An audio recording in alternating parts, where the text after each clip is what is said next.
Beats Planet.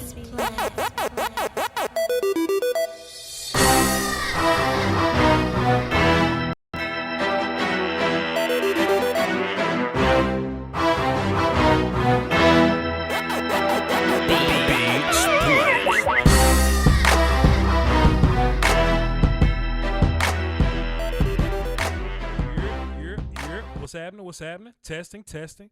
We should be good. Let me give us a little more volume there. Check. Hold on.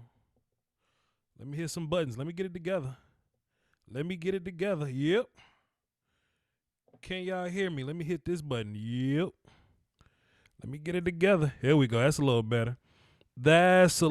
Okay, cool. I can hear me in my headphones. First of all, before we get started, salute to y'all for being here. Salute to y'all for coming through. Everybody that's tuned into the chat live. Everybody that's listening on demand. Anime Dolphin, one of my listeners, he's in the chat box right now. His grandfather is fighting the COVID right now, COVID-19. So whatever you do at night, whether you pray on your knees, you face east or west, you talk to yourself quietly in a corner, you put energy in the universe, whatever you do, put some of that positive energy out there for everybody that's fighting the COVID right now. You know what I mean? It's a very serious situation. We in the house. We gonna stay in the house, and we gonna get through it, man. We gonna get through it. You know what I mean? But we here to talk about some wide receivers today. We're gonna get into some draft. I dropped my top 15. We've been doing 12, but I dropped my top 15 wide receivers yesterday. It's on the screen. You should see it. It's apparent. You can't miss it. And it is here for you all to agree / and or disagree. Whatever you want to do. We are giving you the availability on this platform to do so. I'm not angry all the time. I'm not, I'm not pissed off for the most part. I'm not going to attack anybody. I hope not.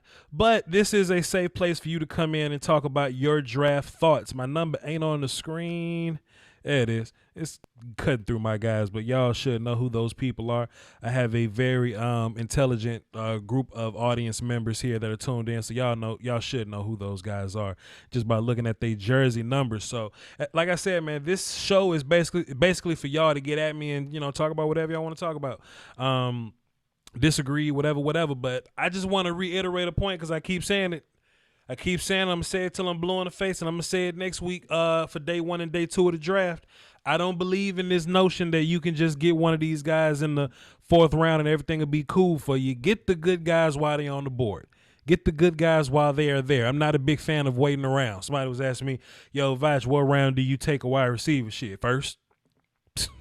First, you know what I mean?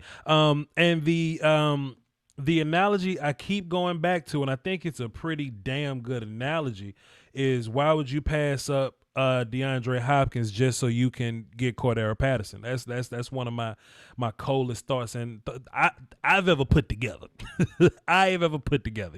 Don't pass up on special so you can get really good. Don't pass up on really good so you can get all right. You know what I mean? The draft is to get the best players you possibly can. So let's not pass up on guys that could potentially be special just so you can get a guy that can start for you and not get a second contract. You know what I mean? So with that being said, Cedarian Lamb is my number 1 guy. CeeDee Lamb from Oklahoma is my number 1 guy. Justin Jefferson from LSU is my number 2. Jerry Jeudy from Alabama is 3. Henry Ruggs from Alabama is 4. They was going to be the greatest show on turf, dog. I really sincerely believe that. T. Higgins from Clemson, 5. Denzel Mims from Baylor is 6. Jalen Reagor, TCU is 7. Brandon Ayuk from Arizona State is 8. KJ Hamler, Penn State is 9. Van Jefferson from Florida is 10. Odell Beckham, little cousin, Gabriel Davis from UCF is 11. Devin Duvernay from Texas, 12. Laviska Shenault way down there from Colorado, 13. My guy, Juwan Jennings, one of my guys this year. I never use the word pet cat. I don't get it. I don't even like cats.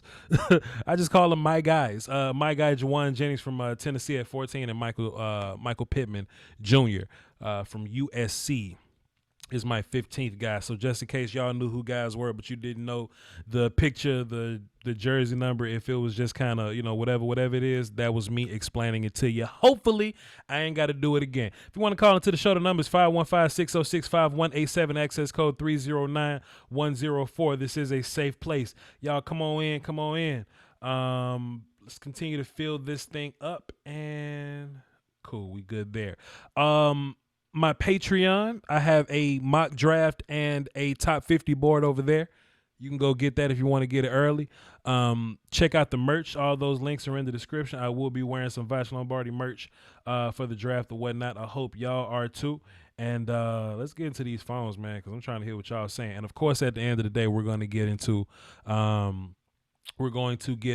the chat box, because some of y'all's talked up your anytime minutes anytime. So your track phones and all that have expired on time. So it is what it is on that. G from Miami, what's up, man? What's going on, bro? What's going on? Long time no talk. I tried to get to you yesterday, man, but the phone lines just crapped out on me. So I apologize. Yeah. I apologize for that. But what's good, my guy? Nah, man, I'm just calling in, sort of reacting to your wide receiver reaction video. Let's do it, that you placed. Let's do it. For the most part, I'd say 4 through 10, kind of agree with. I mean, you got T. Higgins a little bit higher than I would personally put him, but that's just my bias against Clemson receivers. Like, I think, him and Frank Ladson and, like, Mike Williams, those big body receivers. I don't know. That's just me personally. I don't prefer that. But your 1 to 3 is controversial. Absolutely. And that number 2 spot is upsetting me. It's bothering me a little bit. Let's talk about it. Because you know me, like, I advocate for Jeudy. Like, I've seen Jeudy. I live in Florida. I've seen Jeudy since Pee Wee football days and since he was at Deerfield. Like, sure. Ain't no question, like, Jeudy, like, you knew Jeudy was the truth. Like, way before Alabama, you knew he was the truth. Now, CeeDee Lamb, like, personally, I had Jeudy as number 1 over CeeDee Lamb for a while. But then after watching that video, and then I went and looked back at it, and I kind of been leaning towards putting CeeDee Lamb number 1, simply for the fact that I didn't know this whole entire time he was only like 195, 197, sure. But he plays bigger than he is. Like, sure. He's mad physical. I think outside of Jeudy in terms of open on the field, of like doing cuts and agility, I think he has like he's the second best at it. And that dude is hard to tackle, hard to get on the ground. It's like if Des Bryant were to all of a sudden run routes really, really good. Like, that's the only reason why I put him slightly above Jeudy, but it's like, bro, it's Jeudy. Like, I see the Justin Jefferson video and all that, and I see what you mean. Like, he has high football IQ. He has high football IQ. He's good with faking screens. He gives effort and blocks. His body control is amazing. I've seen a couple touchdowns where, like, Joe Burrow kind of threw it where only he can catch it, and he adjusted midair and caught it. Like, I'm not saying Justin Jefferson's a scrub. Absolutely. But fam, bro, if we're talking about dudes that have potential superstar factor, I'm talking about all pro dudes, Pro Bowl dudes, dudes that may be on the cover of Madden one day. Yeah. Like, it's CeeDee Lamb and Jeudy. Those two are in a tier by themselves, bro. Like, Jeudy is that. I'm willing to bet on, out of everyone who has the highest ceiling in terms of that dude's going to go in the league and he's going to consistently put up 1,000 yards. He's going to consistently be in the media for crazy catches and, dominant games. I'm putting my money on Jeudy. Like, this guy is I don't know, man. I don't agree with that top 3. I don't hate what you're saying. And this partially why I hate doing rankings. Partially because I feel like once I explain myself, people get it. But I got to explain myself like 1,000 times because, either somebody's not listening or everybody's not listening all at the same time. Just because Jeudy's third don't mean he's trash. Just because he's behind Justin doesn't mean he's way worse than Justin. It don't mean I wouldn't take Jeudy. But I offer you this, sir. What does Jerry do that Justin doesn't? Okay, if we're talking about, for one, lateral agility, that's Judy all the way. I've seen Justin Jefferson's lateral agility, and it's really good. But if we're talking about dudes where you put him in a basically put him in a phone booth, and you basically expect and he has a man or two in front of him, and it's like make him miss or do something. Jerry Jeudy over Justin Jefferson. So I'm not Justin asking Jefferson, you. I'm not asking you to compare what's better, because if I go down that list, it'll get real bad for Judy. I'm asking, what does Jerry do that Justin does not? if there's one thing that I could say Jerry does that Justin does not. I mean, I haven't seen that much film on Justin. So what are we outside of, doing like, then? Time. What are you doing? What are you doing? Stop. No. What are you doing? What are you doing? If you haven't seen that much film on Justin Jefferson, if you haven't seen that much film on Justin Jefferson, what are you doing? If you haven't seen that much film on Justin Jefferson, what are you doing? Film. No, you didn't let me finish. I Jeez. said I haven't seen that much film outside of his big games, like him against Auburn, him against, like, obviously, you know, I'm not watching LSU versus Troy or LSU versus upscale Jeez. State University. I'm not watching those games, but outside of those big games, I haven't seen, like, you know, like Jerry Jeudy. I've watched him before Alabama. That's why I know in terms of film, in terms of him and CeeDee Lamb, I've been watching him since, like, you know, Jeez. like 2 Heismans were thrown at him, since Baker was throwing at him. Like, I've watched these dudes before Jefferson. But what I'm saying is, in terms of that ability. Time out. Pause. Time out real fast. Pause. Rio. Hey, I'm gonna send you some merch, dog. I'm gonna send you some more merch. He just dropped 200 in the super chat. Yo, like, fam, like, give me a hug. Quick drive by. Got to get back to work. Love you, coach. Hey, man, Rio, I'm not gonna forget about you. I will never forget you, sir. Come by in the draft too. We got to celebrate, man. I'm gonna send you some merch. You the real one. You and like 10 other people on my list. I got something special for y'all. Don't go nowhere. My bad. What's your name again? No, you good. What's your name again? G from Miami. All right, cool. My bad. I'm playing. Go ahead, my guy. Go ahead. Sure. No, but that's all I'm saying. I've watched film, and I'm thoroughly impressed. Like, I'm not saying this dude is not in the top 3, but fam, right. Like Judy is special. Like, Judy is that dude, bro. Like, and I've only put CeeDee Lamb over Judy because I didn't know CeeDee Lamb was 195. If CeeDee Lamb could fill in a 200, then he's legit, like, DeAndre Hopkins-esque. Like, he's legit. Like, that dude's the truth as well. But I just don't understand how you, like, you say it was a by inch. If you're giving the advantage over Judy with Jefferson is that he has better hands than Judy, perhaps, true. I give you that. Because when I was watching Jefferson's film, he wasn't dropping the ball. Even those tough catch, like I said, tough throws where Joe Burrow was throwing it, where, like, outside of his catch radius, where only he could really make the catch. Yes. Like, he came consistent with that, and he consistency and high football IQ. That's what I'm saying. I give him that. But if we're talking about Sam, all right, put it like this: we're talking about turn a potential 6-yard slam and take it to 6-yard slant and take it to the house. Sure. That's Judy all day. Sure. That's Judy all day, bro. That's also not saying Jefferson. Okay. Not saying Jefferson can't do that. I'm not saying he can't do that. He But that's Judy all day. Because like, he did in Oklahoma. He gets the ball. He did it a few times. I'm listening. Go ahead. 9 times out of 10, something special is gonna happen. Okay. Yeah, I agree. Okay. I agree. I'm just saying. I'm just saying. You haven't named something that Jerry does that Justin doesn't. Okay, let me just help you out here. Let me just give Judy a point. Okay, they're both good route runners, but Judy is by far a better route runner than Jefferson. Okay, let me give you that one. Okay, cool. I just gave you one. Now, give me something that Jerry does that Justin just absolutely does not. Go ahead. That absolutely does not. Does not.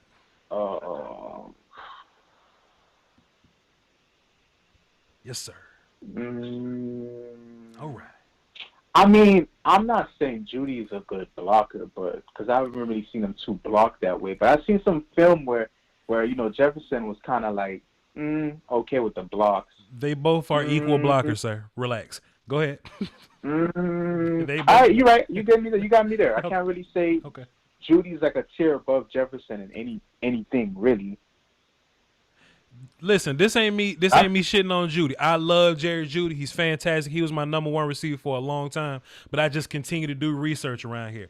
Like, Justin Jefferson is fantastic, sir. Jeudy is also fantastic, sir. But if I had to put one over the other, if both guys are fantastic, of course I got to get to a very nitpicky level to differentiate one from the other.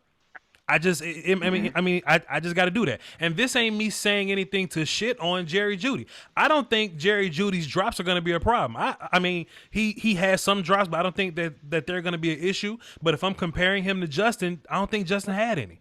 Justin may have had one on a weird throw, but just like you said, in a handful of plays, there would be like some back shoulder plays where, Justin can be running up the seam. He'll break inside, but it'll be on his outside shoulder. He'll have to stop and adjust. He makes those catches. Judy ain't really making those catches all the time. He ain't really making them. He ain't really making them. I ain't hating on him. Let me just, huh? No. That was funny. I would say if anything, Okay. what I see from Judy that I could probably put, Okay. I'd say he's a better yak guy. Okay. Just looking at like the average yards per catch. Okay. Like this dude had a ridiculous 19 yards when it was like from the scrimmage though, like last year or maybe it was like the year before that. Right. Like, but like I said, I don't really like put that super above Jefferson. Okay. I'm just saying I get what you're saying where it's Sure. like, okay, everything that Jeudy could do, Jefferson can do Right. better, and then you put the fact, and then they both got their their punches in. Sure. Judy's a better route runner. In my opinion, Jefferson has the better hands Okay. and better body control. And then So there's it's like then there's I the get size. what, you know what I'm saying? I get what you. Both of them okay. get their hands. They get their Then the punches IQ, in. right? But it's like, Sam, bro, like, put it like this. Okay, another question I have, and I don't have that much questions. Normally I talk a lot, but like, for instance, my Dolphins, right? We have 3 first-round picks, and assuming that we don't do something crazy like trade up number 1, Right. get Joe Burrow, like use all 3 of our picks to trade him to number 1. If a receiver were to fall to number 18 out of Jeudy, Ruggs, and Jefferson, which no, matter of fact, let me take Ruggs out of there. Out of Jefferson or Jeudy, who's the more likely to fall at number 18 for the Dolphins? And this is like not no crazy trade ups for quarterbacks or whatever. Right. If everything falls into place Sure. and whatnot, like no crazy trade ups, no super mock drafts or nothing like that. Right. If just everything falls into place, I think Jefferson has a higher chance of falling to 18 than Jeudy. I think. I agree, but listen, that's not indicative of how good he is because teams do dumb shit all the time. Like the 2 best receivers in the draft last year were 2nd and 3rd round picks. Well, they were 2nd and when was AJ Brown drafted or whatever? But whatever, they're whatever it was, it's not indicative of where they get drafted. There are some people. Look, these first 4 guys can go in any order. Hell, Ruggs can go first. I don't think Ruggs is better than Jeudy or Jefferson, but somebody may covet what Ruggs do and put him up there early. So I think your argument saying that Jefferson probably be the last one to get drafted. I mean, I don't apply that to who's better. I just apply that to, that just may be what, that may be what the draft vibes are. Cody Ford got drafted after damn Titus Howard. I hate that, but shit, it happened. Fact. Well, what I'm saying, we could agree to this. I will do it. I did do a disservice in which I didn't watch all of Jefferson games. I really watched the main ones, and I watched the championship game as well. I will go back and watch more film because, like I said, with the Dolphins having 3 picks this year, I've really been more involved with the film watching. Normally, I'm not a scout guy. I'm just an average Joe, hip hop head. But I have been watching more film because we have 3 picks. And like yesterday I called because I was about the O-line. I wanted to know. I got 9 calls. All of them. Well, go ahead. I know this is not an O-line show, but I wanted to know what are the chances of like would you say should the Dolphins assuming after they pick, pick 5, let's say they pick 2 or whatever, should we trade our 26 and our 18 or maybe an 18 and the second Save that But to move question. up to Jake, number Jake, Jake, 14, Jake, Jake, Jake. Save that question. We're gonna do a mock draft show tomorrow. I'm dropping my mock tomorrow, and you can ask me all the Dolphins possible picking people later scenarios. I got a bunch of people on my yeah, phone, yeah. and we about to talk receiver. I appreciate you from Miami. This was great. And look, don't forget, man. Just don't forget. I love Jerry Jeudy just as much as you do. I haven't disagreed with you not one time, except I just got Justin a little higher. Appreciate you, my guy. Facts, facts. All right, Voch, I catch them all. Yeah, yeah. Somebody said, I forgot, they said in my premiere video, they was like, yo, Voch, you got to slow down, man. We need content, you know what I mean, to get us to the draft. Well, we're going to be dropping something every single week, every single day this week and next week. So I'm going to be working, man. I'm going to be working. But when I go back on vacation, don't y'all come look for me. Tyler the Scout, what's happening, sir? Mr. Lombardi, as I sit here with a nice glass of Glenfiddich Scotch, as I go over your board, Yes, sir. I'm smiling. I really, really am. Mm-hmm. I actually from yesterday, I thought you were going to say like, oh, Justin Jefferson is head and shoulders above Jerry Jeudy, Right. and that would start a riot. Mm-hmm. But when you say you have him by a hair, I get it. I understand it. I'm a big Judy guy. I think Judy's number one overall. That's my personal take. Love but Judy. I understand CD and Justin right there. I have no issues with it. Yeah. Now, here's my question to you, sir. If I'm going to be overly critical, Okay. why does Jefferson not play how he ran the 40? He puts up a blazing fast 40. How come his play tape is not that speed? To me, That's but fair. you may see it differently. That's fair. I think because 40, like first of all, 40 is a very straightforward long speed, cool, sure.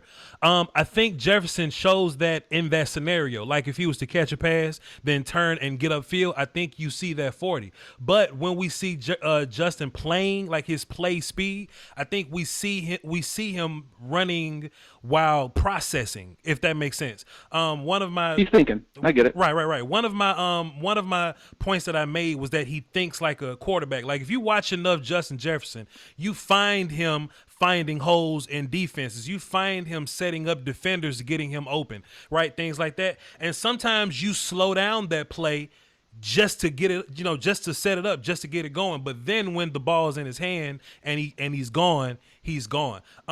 Take a look at the Oklahoma game, like that first of 100 touchdowns that Joe put up on him. Ugh. It was like a slant, and when he caught the slant, he turned and he didn't get caught. Right. So I think think that 40 shows up on the field when he's doing 40-yard dash things, not when he's running routes and crossing and breaking and things like that. But that's fair, though. That's incredibly fair. Okay. Yeah, go ahead.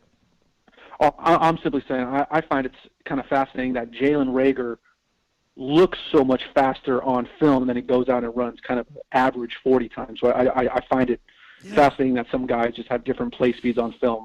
I'll give you a couple more things here because I know you've got a lot of guys on the phone lines. But Sure. I'm a big Michael Pittman fan, dude. Right. I'm telling you, I see a lot of kind of Juju Smith-Schuster in Michael Pittman's game. I love his nuanced route running. He's a big guy. He's fast. Mm-hmm. He high points. He's tough as nails. Yeah. I'm a big Pittman fan. Just in general, I just love the way he runs his routes, and at being at that size with not a great quarterback at USC. I think they had the Slovis kid, a true freshman, and I know system and all that, but I'm a big fan of 6 from USC. A little bit down on Chenault. I simply just don't see any kind of nuance to his game and kind of overall receiver, like next level receiver IQ, if that makes sense, in his game. Yeah. And plus he has a big injury history. But those are kind of two guys that kind of stand out to me on your list. I think KJ Hamler's a perfect fit in Tampa, that kind of thing. So I just wanted to get with you also on, to me, I'll say my opinion, then I'll ask your opinion on the same thing. To me, this is the greatest wide receiver draft class in the last 15 years. Sure. True or false? To you. In the last 15 years? Yeah, 15. So go back, pre-2000. And honestly, I can maybe even say it all time. I'll say that out there, just even be more hot takey. But what do you think? The reason I like what you're saying, because like one of these guys may not be better than like, let's say like an Odell Beckham. Like we may not have an Odell Beckham in this class or whatever, right? But in terms of an overall class, you might get 7 or so guys that are really, really, really, really special. You know, you might get 7 legit. Like, okay, you know how it Pro took us Bowlers or something like that. Right. It took us a long time to get Julio and Brown and Beckham and Mike Evans. Like it took us a few years to get 7 or so really good guys. You could possibly, because any of these guys could be terrible. Let's just get that out. But any like I think any let me see. Like I think Lamb, Jefferson, Judy, Ruggs, possibly Rager, depending on how he's used. I think those guys could really be special. Could really, really be special. In terms of Pittman, I like what you're saying about Pittman, but the reason why he's way down on the list because I think he needs to be in a certain place, like a certain type of place to be, as best as he could be. Now, if you ask Pittman to go out and be Mike Evans or something, I don't think Pittman can do that for you. But I think if you make Pittman a big body slot receiver, I think you got action because what Pittman's really good at is catching the ball through contact, being nasty, being physical, getting people up off of him, bodying guys the hell up, and then when you get to the red zone, doing red zone things with him. I think that's where Pittman's really good. I don't want Pittman going out to be a flanker or something. That ain't what I want in my life. I think he can be really, really good. I like what you're saying. This class has the potential to be one of the best. Now, will it happen? I don't know, man. Draft is a weird thing. All these guys can get drafted by Cleveland and end up terrible. But I like where it's going. It's a lot of guys here. And you kind of brought up something in your answer in terms of bust-y players. And I'm just looking at your board right here. Who are the most, what I guess I'll call the most voluptuous, the people with bust candidates? To me, Brandon Ayuk has a lot of bust potential just because he only ran 4 routes in college. Wait a minute. And I want. What's up? Calling a potential bust player voluptuous is so hilarious. I want to adopt that so bad. I want to adopt that so Go for bad. it. It's yours, man. It's yours. Chat box, can we please start calling players with bust potential voluptuous? Can we please do that? Oh my God! I'm sorry, man. Go ahead, keep going. My bad. Keep going. No, man, you're good. I just see Ayuk, ton of talent. I totally understand that speed, size, strength. He's got it all. I would like to see more route variation in your tape. Sure. So I don't have to make kind of a logical leap in terms of he never ran a post corner ever at Arizona State. He ran a slant, he ran a go, he ran a hitch, and he ran a post, and that was it. Sure. So I need to see more to get more involved. That's just one guy on the list that just kind of jumps out at me. Sure. In terms of the voluptuous level in that one. Right. So I guess for yourself, is there anyone on your top 15 that you feel like, well, if they get drafted by X team, sure, this may not go great, or hey, if their quarterback situation isn't great, or hey, if their offensive line is garbage, but they have like something like the Jets, bad O-line, I think they got a good quarterback, but will they have the opportunity, that kind of thing. Brandon Ayuk, KJ Hamler, and Laviska Shenault are going to live and die by their coordinators or whatnot. But if you asked me to make this list last year, those guys wouldn't be here because I would say a bunch of last year thinking things like, oh, well, he's not a good route runner. He can't play, da-da-da, boom, boom, boom. But what I've learned is we got to stop evaluating players on what they cannot do, but we should evaluate them on what they can do. And I think about if I was an offense coordinator. So if I'm an offense coordinator, my GM got me Brandon Ayuk. I know he can run. I know he can jump. We're gonna run some 9 routes. We're gonna run some slants and some hitches. That's all I'm gonna do with him. And he gonna be good. KJ Hamler, he can do similar type things. He probably can't jump like that, but he runs slants, hitches, quick stuff. Let him be fast, but he can't catch that good. Cool. We're gonna give him some jet sweeps. We're gonna toss the ball to him. We're gonna run some slants and hitches and let him be faster than people. DK Metcalf kind of let me grow in that way. Even though I was a fan of DK Metcalf, but I did have that notion, hey man, DK can't turn. Cool. Don't ask DK to turn. There was a hotline bling that came on my phone the other day. It says coaches with the Seahawks, they want DK Metcalf to expand his route tree. I'm like, fam, like stop trying to fix stuff that ain't broke. You're like, if DK is great running slants and 9 routes and digs and just being fast and stronger than people, let him do that. Let him do that, you know? So if square peg in a round hole, yep. So if I got Brandon Ayuk, I'm not gonna ask him to run any post corners. I'm not gonna ask him to do it. I'm gonna ask him to do things that he's good at. And then if he develops more routes, then we can go there. No, that's Voch. You're making a lot of sense, man. You're making a lot of sense. But always remember that the NFL draft is not necessarily drafted by people all with the same intentions. Yep. You've got owners who like to get in the mix sometimes. Sure. That wasn't the case in Detroit, but there are certainly some teams where ownership has certainly more of a heavy-handed say in things when it comes to player personnel, we'll call it. Sure. So just remember that. It's not always the smartest guy in the room making the pick. That's why it's so great, man. That's why it's so fun. I mean, you know, we could be really high on, you know, Denzel Mims, but if Juwan Jennings is used properly, hey, Juwan Jennings could be the best receiver in this class if he's used properly. But we'll see, though. We'll just cross that road. We need parity as draft fans. We need parity to make the draft better. And, you know, I just want my team to do all the right things. Everybody else can mess it up if they want to. Voch, your mock draft on your Patreon was fantastic. Anyone who is able to support him, I would highly encourage it. He's been putting out great stuff on the Patreon. So, Doski Woski fam, I'll talk to you later. Appreciate you, my guy. You're a fantastic call, and you ask great questions, sir. Salute to you. Thank you, sir. You get. And we moving on up. Tyler Scout said, y'all should subscribe to my Patreon. That link is in the description. Patreon.com/Voch Lombardi has my mock draft and my top 50 board. I think I'm going to release my full player rankings over there too, so y'all can just kind of take a look at that and, you know, do what you want to do with that. But hey, man, we got some callers on the phone. We're going to keep running it for the cardio. Nick Gashler, how are you, sir? Good. How about you, Voch? Everything's everything, sir. Doski Woski. What you got for the show? Just doing everything. I want to talk 3 things, man. I just want to go over these wide receivers, give you my thoughts. Okay. A little insightful moment I had today with Justin Jefferson after you released your rankings last night. Okay.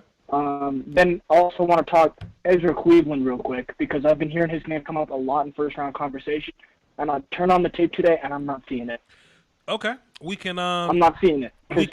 So we can talk all the receiver we want, but I'm gonna give you 30 smooth seconds on Cleveland. Ezra Cleveland / Cleveland Browns.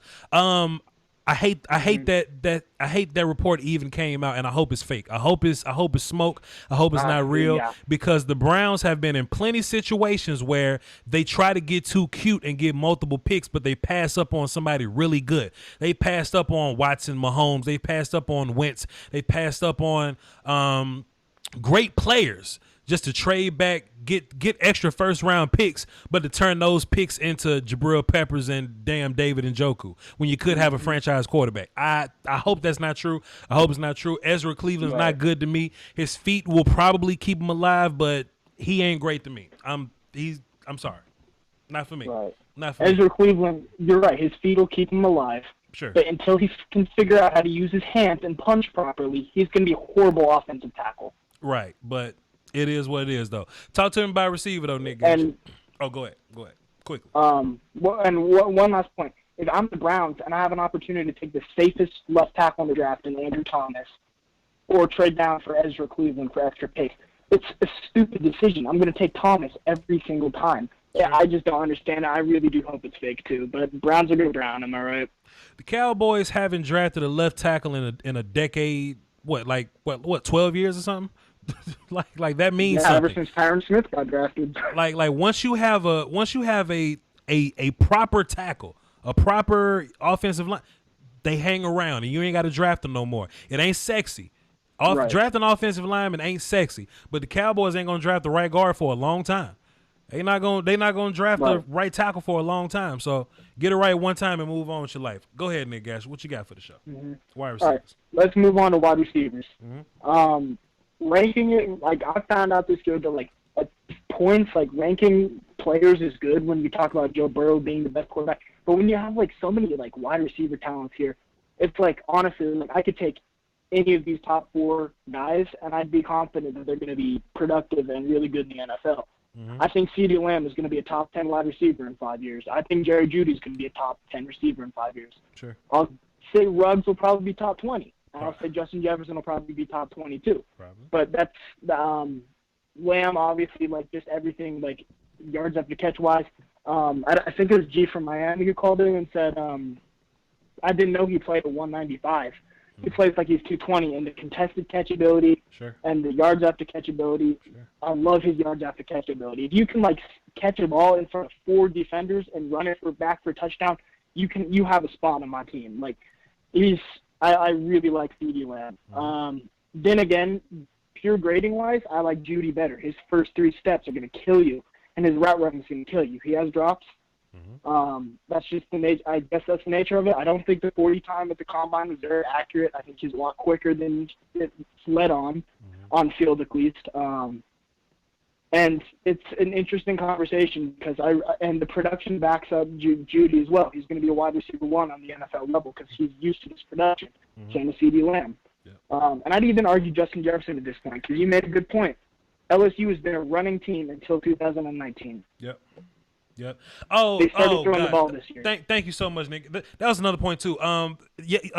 Yesterday in my rankings video or whatever, in the chat box, right? That was just one I don't know who it was. Was it Pull Up Dan? I think Pull Up Dan is in the chat box right now. He was saying, "Oh, I'm not drafting a receiver that only got one great year." I don't know if it was you, but it could have been you, could have been somebody else. I'm not drafting a receiver that was only good one good year.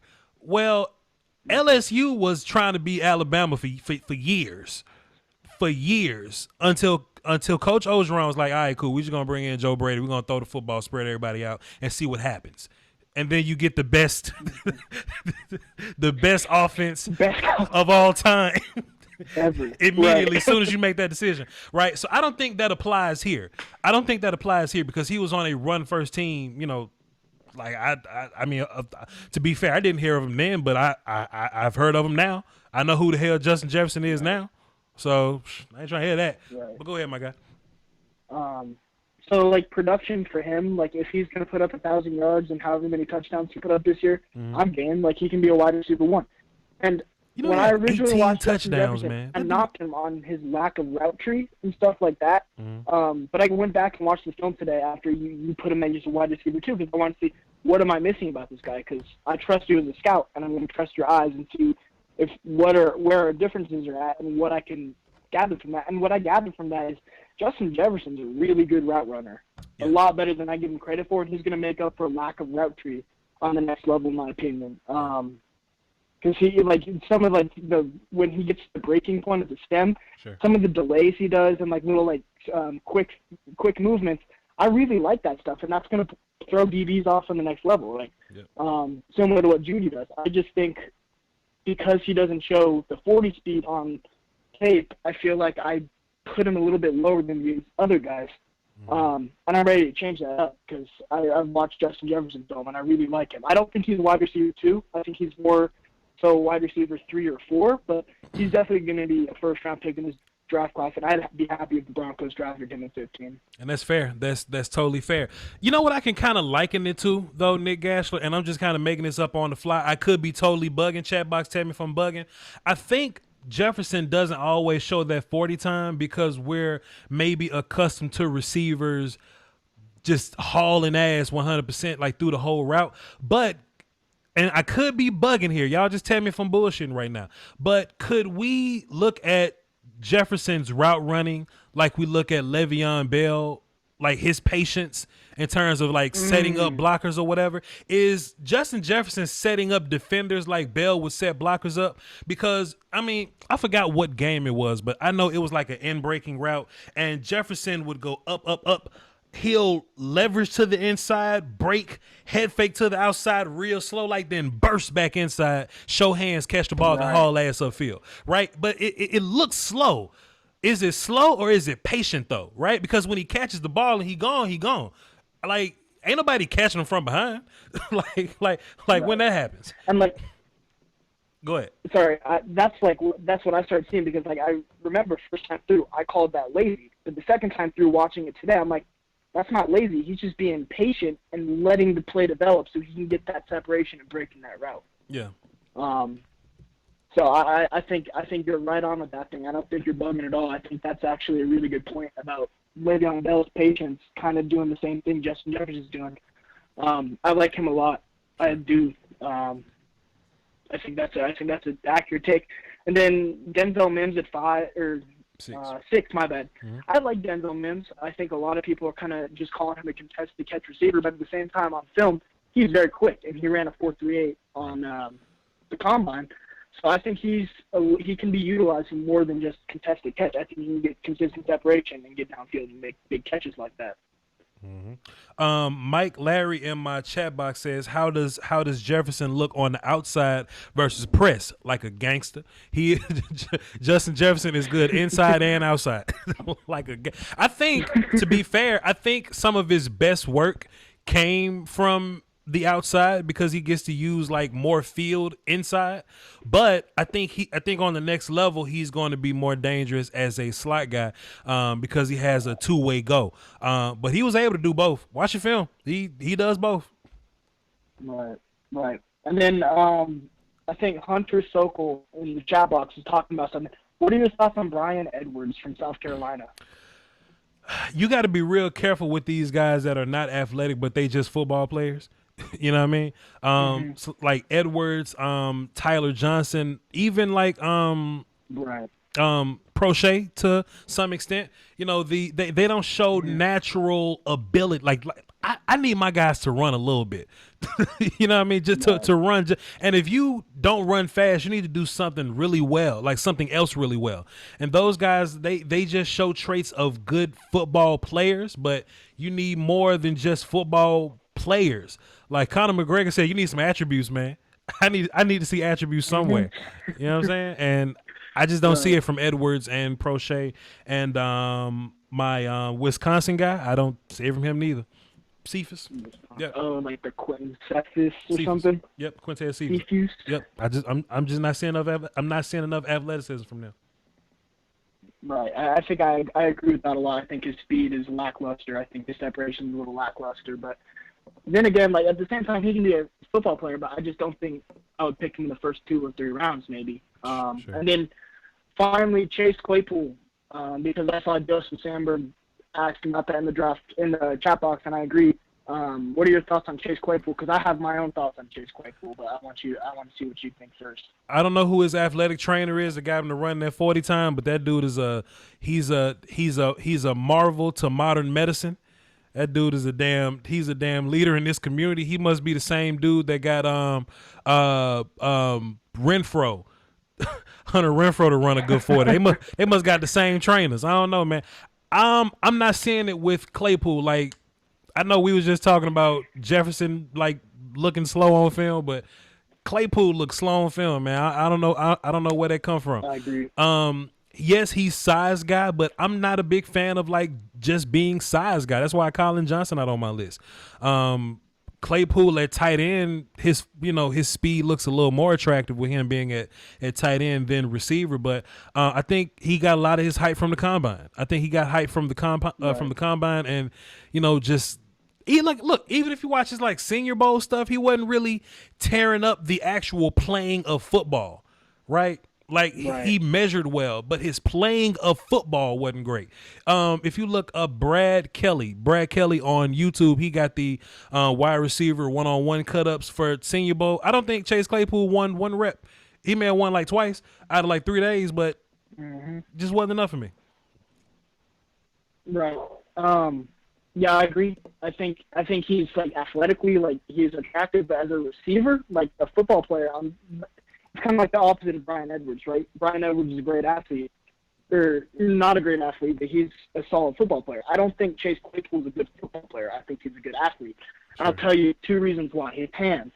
Double catches are very consistent with Chase Claypool. I see on the film, like even when he catches it and then has to get it again to get it down, and then he body catches as well. I don't really love his hands, and then at the same time, there's talk about him being tight end. I don't really see it until he can develop some technique, because I see when he comes up to block as a receiver, a lot of aggression and a lot of physicality, but he's like just hitting them on the helmet and trying to get the defensive back on the ground. Like there's no technique to it, and I think that needs to be improved a little bit. I think I have a fourth or late third round grade on him as well. I don't think he's as what everybody's saying. I think the athleticism is going to get him a little bit overdrafted. Sure. Understood. Yeah. What else you got? Van Jefferson, Juwan Jennings, Michael Pittman, any of those guys? I will say one thing about Van Jefferson. When I was watching Noah Igbenogany from Auburn, Okay. I saw 2 reps of Noah Igbenogany on Van Jefferson, and I saw 2 pass interference penalties because Van Jefferson shredded Noah Igbenogany up with his route running. Of That's course. all I got to say. The biggest body on my list, like the coldest feather in somebody's hat, is Van Jefferson was the only guy to really embarrass damn. What's his name? Derek Stingley. My bad. Drawing a blank. My fault. Derek Stingley. Yeah, nobody's been able to body Derek Stingley. Like, Texas kind of ran some rub routes with him, and you know what I'm saying? That wasn't cute. But in terms of me one-on-one with you and man, I'm just going to run some routes and beat you. Van Jefferson was smoking Derek Stingley. Smoking him. Right. And it ain't happened no more. So, so shouts out to Van Jefferson. He got the coldest feather in his cap. That's all you got, Nick Gashler? That's all I got, Voch. Appreciate you, man. You know I respect your football acumen, my good sir. We dropping a mock draft tomorrow, so I'm giving y'all a day off. Then we're gonna get into like D tackles or something. All right, bro. All right, peace out. Shooby doo doo, ba doo doo, ba doo doo. Coach Evans says Florida had trash quarterback play. Translation: all 3 of their quarterbacks wasn't good this year. Boy. Let's keep going, man. Let's get these calls in here. I want to hear what y'all got to say. Let's go. Big Dog, what up? Big Dog. 817. I'm doing it. What's good, man? You had me on mute? Hello. Hello? Okay, cool. What's happening? What's good? Hello? Yeah. I know you ain't talking to me, but Big Dog can't hear us, man. So we gonna let Big Dog get in. I can hear you. Oh, there you go. I can hear you. Yeah. Wait. Don't hang up. Don't hang up. Hello? Go ahead. Go ahead. All right, we gotta get Big Dog about it. We didn't get it. We didn't get Big Dog. All right, cool. Big Dog, fix your phone and call back. Coach Evans, what's happening? Coach Evans from Sip to Tally Films. How you doing, sir? I'm good. How about yourself? Now you notice how you was only on the phone for like 2 seconds. See how that privilege works? Platinum. See how that works? Platinum. Anyway, what you got? What you got for the show, my guy? I just want to talk about that top 6 you got. Let's run it. I want to, give it to the whole 15. Mm-hmm. So, and obviously, I did something similar, and I had Judy at number 1. Okay. To you, and I can see you putting Jefferson at number 2, so I'm not going to debate that. Right. To you, what puts Judy over Lamb? What puts Lamb over Jeudy? That's what I mean. Lamb over Judy. I'm sorry. I think CeeDee Lamb is so special with the ball in his hands, right? Like on top of what he does, like as a receiver, right? In terms of I'm catching the ball, I'm running my routes, I'm 50-50 ball guy, blocker, all that good stuff. But then what makes him special is when the ball gets in his hands, right? So you put Yak over Yak. His Yak is way better than what Judy, and I'm not debating at the point at the moment. Just trying to follow you first. Right. In terms of what they do similarly, like I don't think Jeudy has a whole gang of things that he does better than Lamb. Of course, he's more, I would say, quicker and explosive than Lamb. I would say that, and his route running is better. But I think Lamb's Yak can transcend all that, right? Because Judy's speed can be matched in the league, right? Right. But when we watch Lamb as a Yak guy, he's not really a power guy. Like he ain't running people over like a Derrick Henry or Brandon Jake. He ain't running people over. He's beating people Like with Debo. right. He's beating people with anticipation and balance. Right. So I think that translates to the league. I think he keeps that. You know, when you go from college to the league, some of your traits go down a little bit. Like if you fast, well, everybody in the league is fast, right? Right. But CeeDee Lamb, what makes him special yak-wise is shoulder up. And you can't lose nothing shoulder up. Just like with Judy's route running is something that's shoulder up. Henry Ruggs is a physical specimen. So Henry Ruggs got to worry about translating the physical side of the game. I like receivers that do shoulder up things. Justin Jefferson, his IQ I talked about plenty of times. That's shoulder up stuff. I value shoulder up when it comes down to receiver play. And that translates to the next level. You're 1, 2, and 3. And I think 1, 2, 3, and 8 have good shoulder up stuff. 1, 2, 3, and 8. So that would be CeeDee Lamb, Jefferson, Judy, and Ayuk. Okay, right. I think they're all heady guys. But back to the original conversation, I think the best 2 route runners on your sheet are Judy and Van Jefferson. Right, absolutely. And why I think Judy is better than Lamb is because even though Lamb is good with the ball in his hand, can he get open? Now, can he get open better? Can he get open better than Judy? Since we comparing those 2, I'm sure he'll be able to get open. Can he get open? Is his getting openness? I'm making up a word. There you go. Greater than CeeDee Lamb's getting openness. That's fair. Because if he can't get open, he can't get the ball. That's incredibly fair. And I thought about that. So in a one-on-one situation with no help, Jerry Jeudy gets open better than CeeDee Lamb. But I'm translating this into modern football. Like, so if I'm a coach, if you a coach and CeeDee Lamb on our team, and we know if we coaching him, right? If we coaching him and he can't get open, I mean, we just not gonna sit there and just let him not get open. We gonna find a way to get him open. We're gonna move around.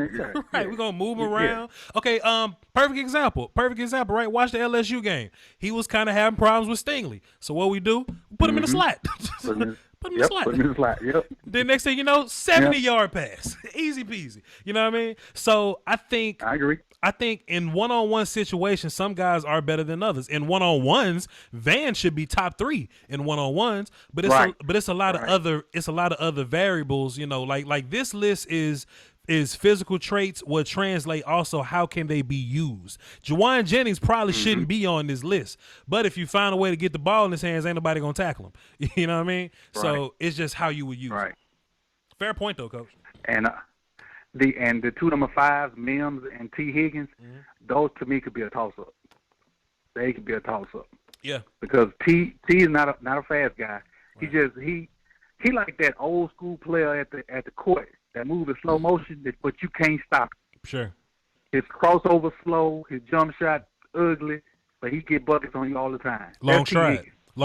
That's what it is. And then Denzel Mims are pretty much the same body style, but he's the dude that's dunking on everybody, and you can't stop him. Right. The only difference is quality of competition, and I put SEC competition above all of them. But I'm with you with what CD can do with the ball in his hand. The only person I wouldn't have on this list is probably Shenault. Shenault really, really dropped down the list on me. Like me watching film on the receivers, I was just looking at what everybody was saying. I was like, all right, cool. So it's Judy and it's Lamb and it's Ruggs, and then it had like Shenault. So I watched Shenault 4th. So in my mind, he was 4th. But when I watched Higgins, he was 5th. When I watched Mims, he was 6th. He just kept falling. He kept falling. So I'm like, damn, Shenault, you a 3rd round guy for real. You know what I mean? So, right. And when I was doing film on him, the film was so disappointing that I didn't even put the film on. I just turned my phone on and talked about him for a minute. My film session was how underwhelmed I was. My shit was 4 minutes. I ain't had nothing else to say. I ain't had nothing. But if we to shut it down and let you get back to the other people, I think the 2 best guys gonna come off this list.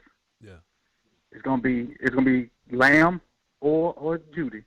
But I think that second dude is gonna be Van Jefferson because, like I said in your comments, his quarterback play was atrocious. Yeah. atrocious. It went from Felipe Franks to I forget the white kid name. Trask. Yep. Yes. Yeah. And then to Erman or whatever his name is. Yeah. To run quarterback. Yeah. Duke. Yeah. If he get with a guy that can put it on him, say he gets like somebody like the Saints or something like that. Yeah. Yeah. Look out.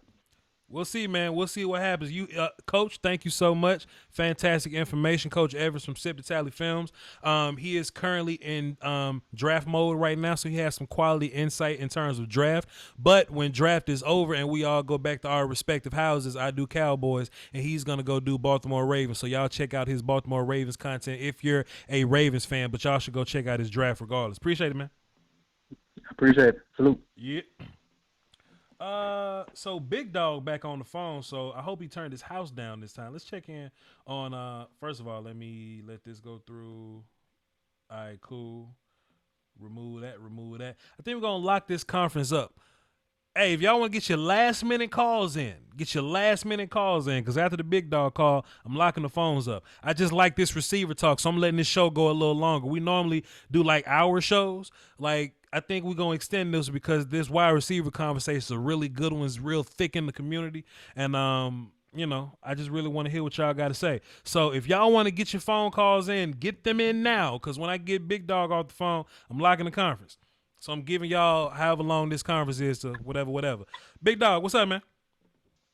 What's poppin', dog? Man, you was having some technical difficulties, man. You called in from a payphone earlier, didn't you? No, I had to switch over to AT&T while you was gone. I was like, dang, he hear me up? It's track phone there. I got you, my guy. What you got for the show? Man, your list.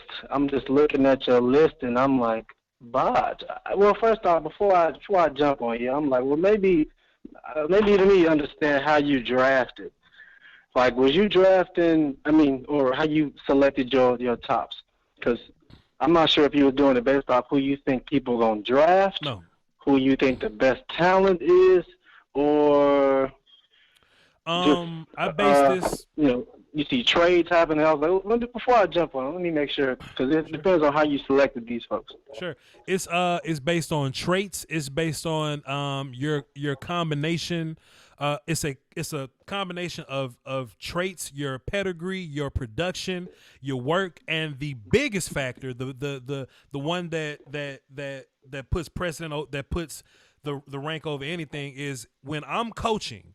How can I use you, and how much better can I use you than another person, right? So this ain't got nothing to do with draft. This ain't got nothing to do with what team gonna throw to somebody. This ain't got nothing to do with that. This is strictly my opinion, who I think is better than somebody else by their traits and how I would use them. Okay. Well, your first pick, and I know it's a debate between Judy and. If you can go with Judy, if you can go with Lamb. If you can go with Lamb or Judy. So I'm not really tripping on that. I have Judy as the best receiver coming out, sure, because I think he's good in any offense. Sure. I think Lamb he's a more physical guy. When I see Lamb, I think of a dude who's going to be like Anquan Bolden. And I know people are going to disrespect Anquan Bolden. If you look at Anquan Bolden's stats up, Anquan Bolden got plenty 1,000-yard seasons in a row. If Lamb becomes Anquan Bolden, he's going to be a good player for a long time. Could even be a Hall of Fame player. That's not disrespectful at all. But I think if I'm going to say number one receiver, I think about ability to be a threat at all times on the field, and I think that's Jeudy. I think the most dangerous receivers in football are dudes who can take the ball and go use speed to go score from anywhere on the field. And Judy's style is physical, which would be great for a slant route, but to be really next level dangerous, how often is he going to take a slant to the crib? In the NFL, I don't think he'll take very many slants to the crib. But let me ask you a question: Who was the best receiver in football? Let's say the last 2 years. Who's been the best receiver in football? Well, I'm gonna go with probably Michael Thomas. Michael Thomas is probably the best receiver in football. So is he? I guess that's high usage made him the best receiver in football. High usage, a lot of targets, great, accurate quarterback. So Michael Thomas. Would you so you were saying that Jeudy was your guy because of speed or whatever. So Michael Thomas ain't really a speed guy, really.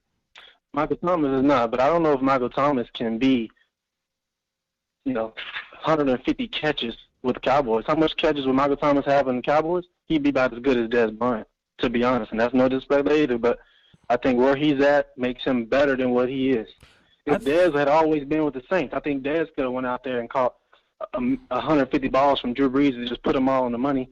And I like Michael Thomas, but he was the only receiver there. They got a great offense. It's creative. Even Taysom Hill can come in like he's starting quarterback, which he's not. But they just, they got a better quarterback. They got a better system over there.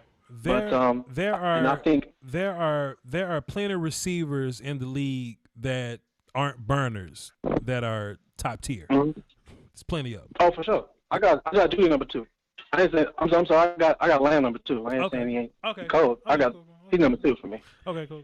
I got him as number 2. Trying to figure it out. Because I think Judy can fit anywhere.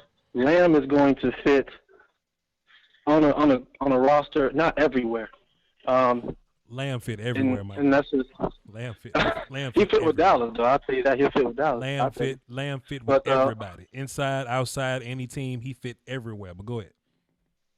But yeah, I don't know. I'm a little cause for pause, though. I don't like Oklahoma receivers coming out, so I knocked them off a little bit there. They did on the air raid. People are playing 7-8 yards off the ball.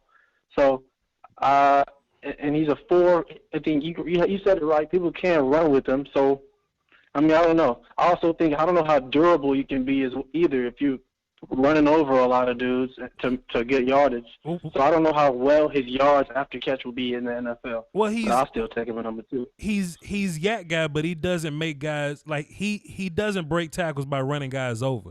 He breaks tackles more in a Kamara way with his balance and making guys miss and slipping people. He's not running people over. Right. That's you see, Kamara got hurt this year too. I don't know how long you can be durable in the league. I didn't think Dez ran people over. He just was hard to tackle. You see, he messed up his foot. You saw how he kept messing up his knee. It's just dangerous to be a physical runner when you catch the ball at a receiver because you're really not the biggest dude on the field. Are you trying to create an excuse to make Jerry Jeudy better than CD Lamb, sir? Are you trying to make shit up? You trying to make shit up to justify your Jeudy over Lamb stance, sir? Let me tell you something, my good sir. I don't mind you saying Jerry Jeudy is better than CD Lamb, but you better have some reasoning. There's been a couple people on this phone that said Judy's better than Lamb, but what we not gonna do on the Voch Lombardi show is make up some shit just so you can have Jeudy better than Lamb. Come on, big dog. I'm just saying, dog. If durability, I've seen a lot of tough. He don't get hurt though. If he don't get hurt, that's cool. In the league, if he don't get hurt, and he great, I'll take him in Dallas. I'm just saying, I feel like I can see it, ACL getting torn. I don't want to risk. I'm not gonna wish on that man like that. How? How do you see I don't that? have a problem. I don't got no problem with Judy, but I have a problem when we start getting down here to putting. You say he I gonna don't like. Wait a minute, time out, big so dog. I don't like Henry Ruggs, man. Let me make fun of you for 2 more seconds. We're gonna move on. I promise. Let me make fun of you for 2 more seconds. Okay. You say he gonna run somebody over and tear his ACL? That's what he did. No, he didn't get a like concussion. do one of them. He didn't get a concussion. He didn't tear his shoulder up. He ran somebody over and tore his ACL. Big dog, I'm sorry. Go ahead, my guy. You were talking about Ruggs. Big 12 corners is soft, man. Oh, Ruggs, yeah, Ruggs.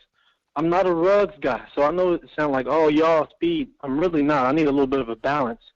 I see you have Ruggs as the 4th best, and I think he's another dude that's just too small. He's slot dependent. He's like 6 burner, foot. yes, but he's like I the don't same know how size. long burners last in the league without getting hurt. The only last burner that's been able to last in the league without being durable is probably Deshaun Jackson. Probably the last, or maybe Tyreek. Henry Ruggs about the same size.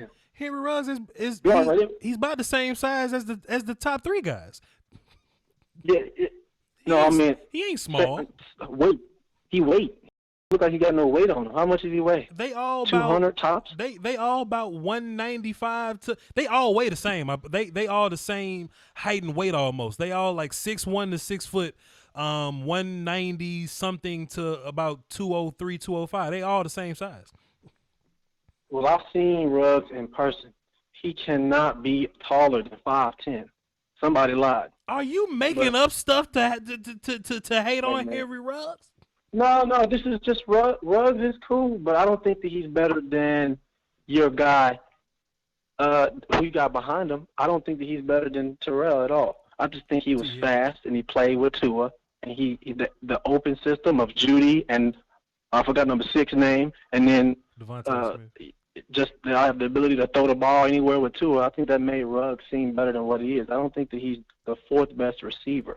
I think, honestly, Rager at TCU is probably a better prospect than Ruggs is. But Rager has a lot more drops than Ruggs. Rager went to TCU. Rager has a lot more drops than Ruggs. Rager's not a better blocker, and Rager's not more refined of a route runner than Ruggs is. Okay, but I think his ability after the catch is better than Ruggs' ability. Ruggs is great in space, and I've seen Rager play both inside and outside. I've seen him also do things on special teams. I mean, I would put Rager over Ruggs because I think he can. I think he's honestly a little bit more physical, and he can almost play both positions on the field. Now, I don't know what's up with his. I was head scratching. All of a sudden at TCU, he ran. Scratching my head too, man. I'm scratching my head too. Are you saying Henry Ruggs can't play on the outside?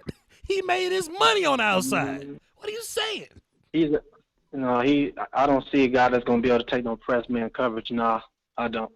He beats press man. I think he's a slot guy in the league who is going to be team dependent. Jeudy played in the slot more than Ruggs did, my guy. What are we doing? Oh, but Jeudy can play. He's tall enough and has good enough routes and footwork to be outside and inside. But Ruggs is not that. I don't understand. Ruggs is can Henry Ruggs. I don't even think Henry Ruggs would be. Let's for example, he lined up with Chris Fulton. Yeah. Chris Fulton would eat Henry Ruggs. Henderson would eat Henry Ruggs. Henry Ruggs needs to be off the ball, line of scrimmage, and in space. I don't think that he's going to be a outside receiver at the next level. I don't think so at all. I'm so confused, but I got you. I'm listening. I'm listening to your story because this is a safe place. I want everybody to get their stuff off. But go ahead. Now, I do like what you said about Ayuk. You know, you said it right. Hey, man, he don't run that many routes. Well, what the routes that he does run, if it ain't broke, don't fix it. You said you had it right on the money. Are you trying to defend Brandon Ayuk, but you hating on Henry Ruggs? What are you doing, sir? What are you doing? Hey, man, I like Henry Ruggs. I don't think that he's going to be better in the league than him. I don't think he's going to be better than Brandon Ayuk. I don't think he's going to be better than Rager. He's slot dependent. No, he's not. I think he's going to be. I think Ayuk can be good in any system. I think Rager is more versatile than Ruggs, and I think Ruggs is going to be okay if he goes to the Patriots. But I don't think he's got speed only. He needs an open field to operate. He's not good in press man coverage. And honestly, because he was in Alabama, I think he got a boost. If Henry Ruggs went to a different school, I don't think that he could be the man at that school. And you got him up here at number 4 like he is the man. And I don't like that. I would say that Henry Ruggs is the anchor that gets Jeudy open. I would not. I think Jeudy getting open on any corner in the league, any corner in college. I've seen Jeudy get jammed up at the line of scrimmage more than Henry Ruggs, though.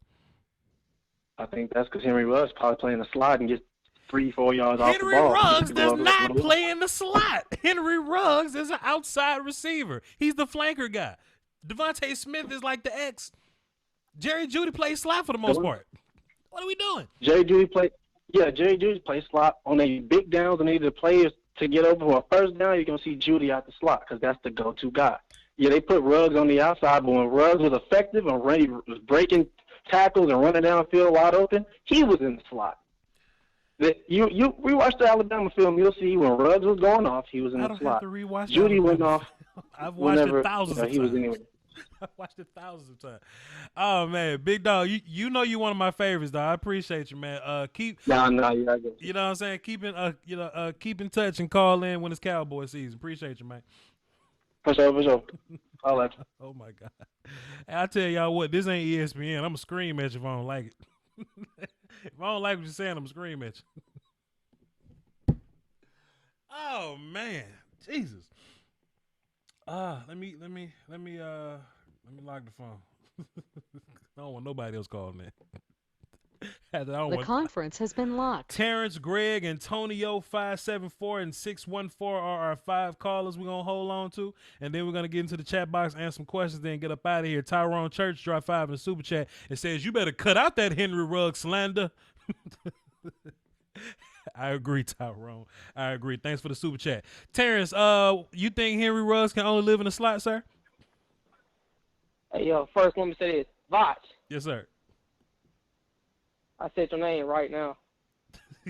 Because you normally call me Vouch. I understand. I get it. I know, right? My bad. But yeah, man. Say that question again, man. I forgot. What you got for the show? Okay, cool.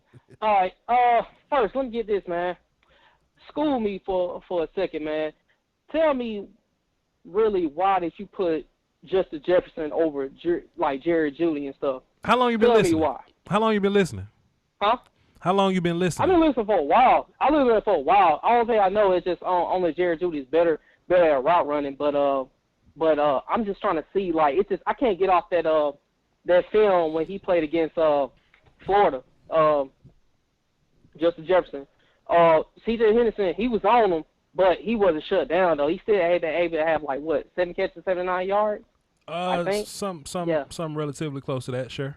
Yeah, something like that. Yeah. But yeah, I still seen C.J. Henderson still on him, and it's just like, and that speed, it's just like he ran a 4 flat, right? Yeah, I just don't see that in that field though. Yeah. I just don't see it on the field. A little bit look a little bit slower.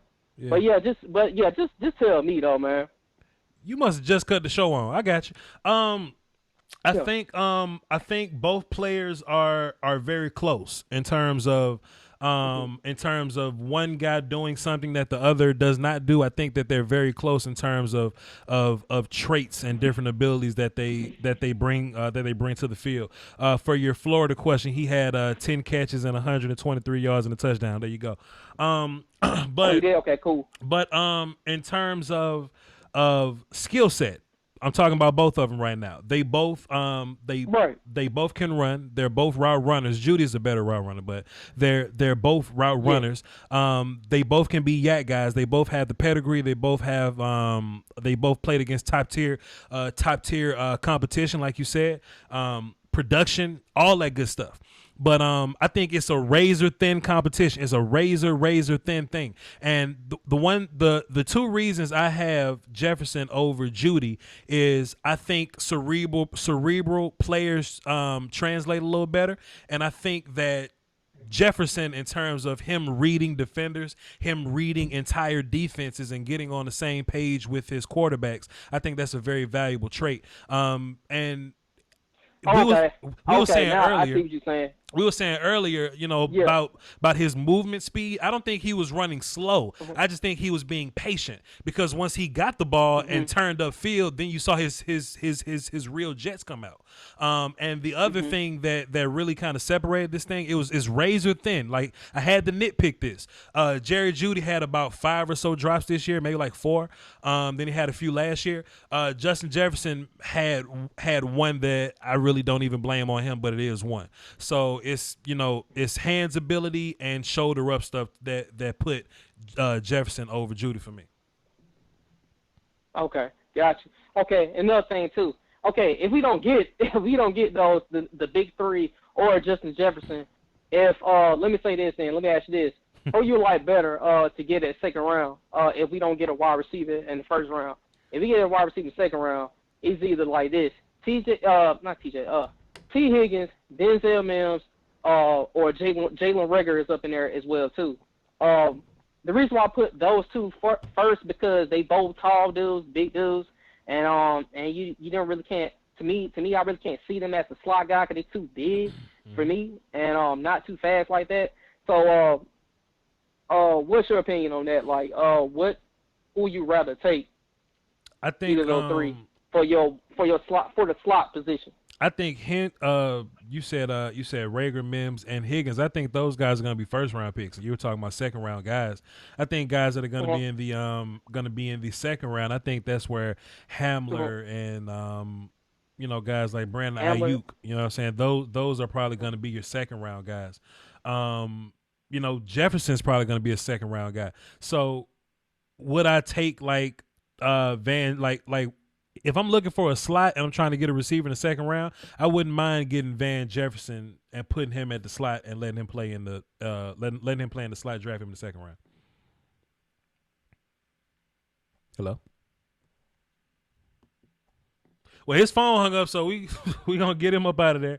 But thanks for the call. I don't know, call just dropped. We still got 2 more calls, so let's hear what they got to say. 325. What's up? Who this? Hey, what's up, Voch? Greg, how are you doing? What's up, Greg? What you got for the show? Hey, big fan of yours, man. I'm a huge draft nerd myself. Got real back into it as an adult now that COVID forced me to be home, so it's been a lot of fun. Oh, boy. Hey, so actually it's kind of interesting with these guys because I think the top 4 that you mentioned are so interchangeable just depending on what flavor you prefer, you know? Sure. If you're a team that needs, the guy that you just want to get separation and just run really good routes, it probably won't be the most physical guy, but you can rely on him on third downs, and I think Judy's your guy. If you're someone who wants the yak and, to be able to break tackles and just, be physical and go up and get contested catches, I think Lamb's your guy. Mm-hmm. If you want the best slot, I think Jefferson's your guy. But I think you look at Henry Ruggs, who I think a lot of teams, I watched the Chris Sims podcast, he says a lot of GMs that he talks to, says Henry Ruggs has probably the highest ceiling out of any one of these guys because he's just the best athlete, I'm an A&M guy and a big SEC football guy, and I watch a lot of these guys. And if you watched Alabama's offense last year, Ruggs was the guy opening things up for these other receivers. Because it really forced those safeties to stay back, and it really allowed Judy and Jalen Waddle and Devontae Smith, all probably first-round picks, to really carve people up underneath.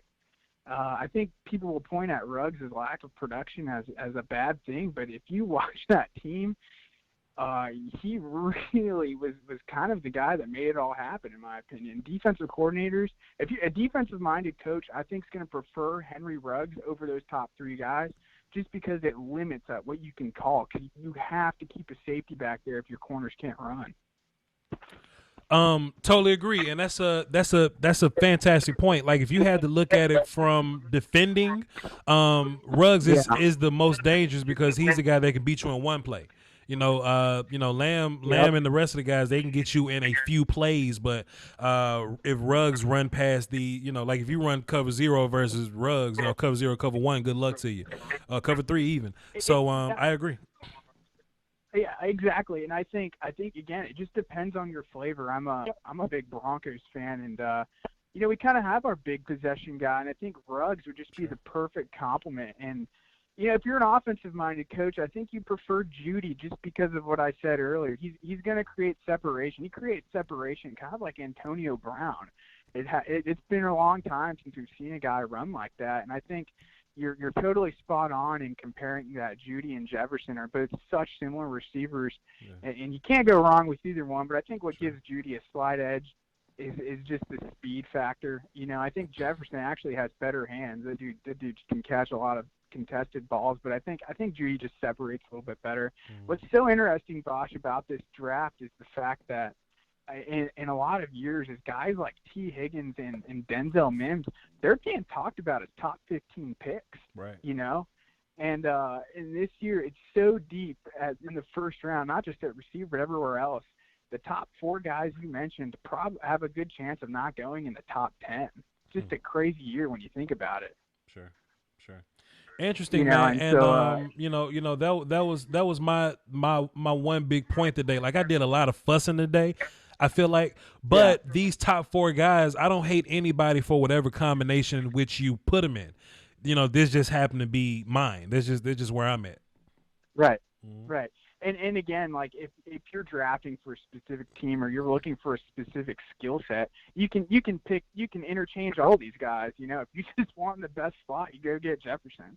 If you want the best yak, you get Lamb. It's just so interesting how different they all are. You know, it's something I can't really remember a draft that had this much talent. Every receiver seemed to do something so different to the bring something different to the table. Yeah. I'm super excited to see how this all shakes out. I'm a Broncos fanatic, and I'm really hoping to get one of those top.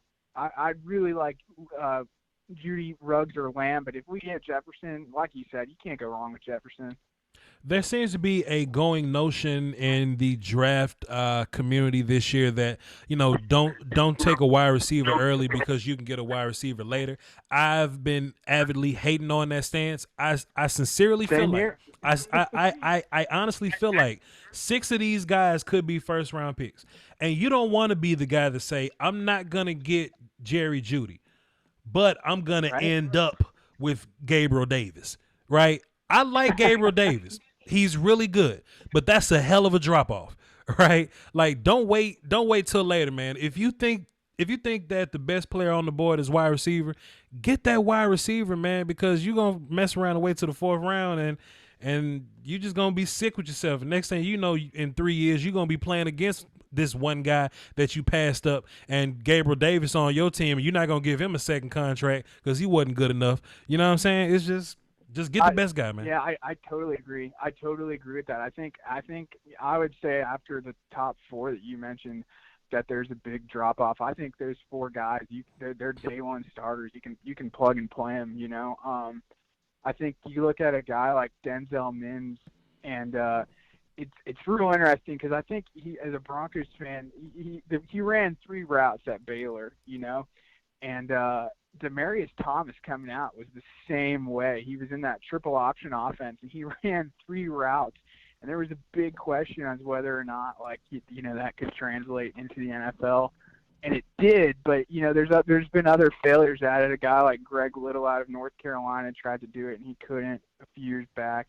Yeah. I think Mims is a real interesting case, but I think again, in most years, he's a top 15 pick. But since these other 4 guys are just so elite at what they do, that it really devalues and guys like Higgins and Mims, who are just such physical freaks, but there's so many question marks that come with them, you know? Mm-hmm. Sure. And so, and I also a big Broncos fan. I watch a lot of CU ball too. It's where most of my family went, even though I was a snot-nosed kid who went to A&M. Mm-hmm. But Chenault, I think it's kind of Cordell Patterson. Like he's like. Well, and I think he actually struggles to track the ball deep. He's one of those guys that you would run a lot of screens with, you know, break some tackles here and there and run a lot of underneath stuff. But I think it kind of limits you to what these other guys can do. And, again, I think he does struggle tracking the ball. But on top of the injury thing, which sucks because I think he could be really good if his ceiling's kind of like Percy Harvin. But I think it's just too much of a risk taking the 1st round, you know? Sure.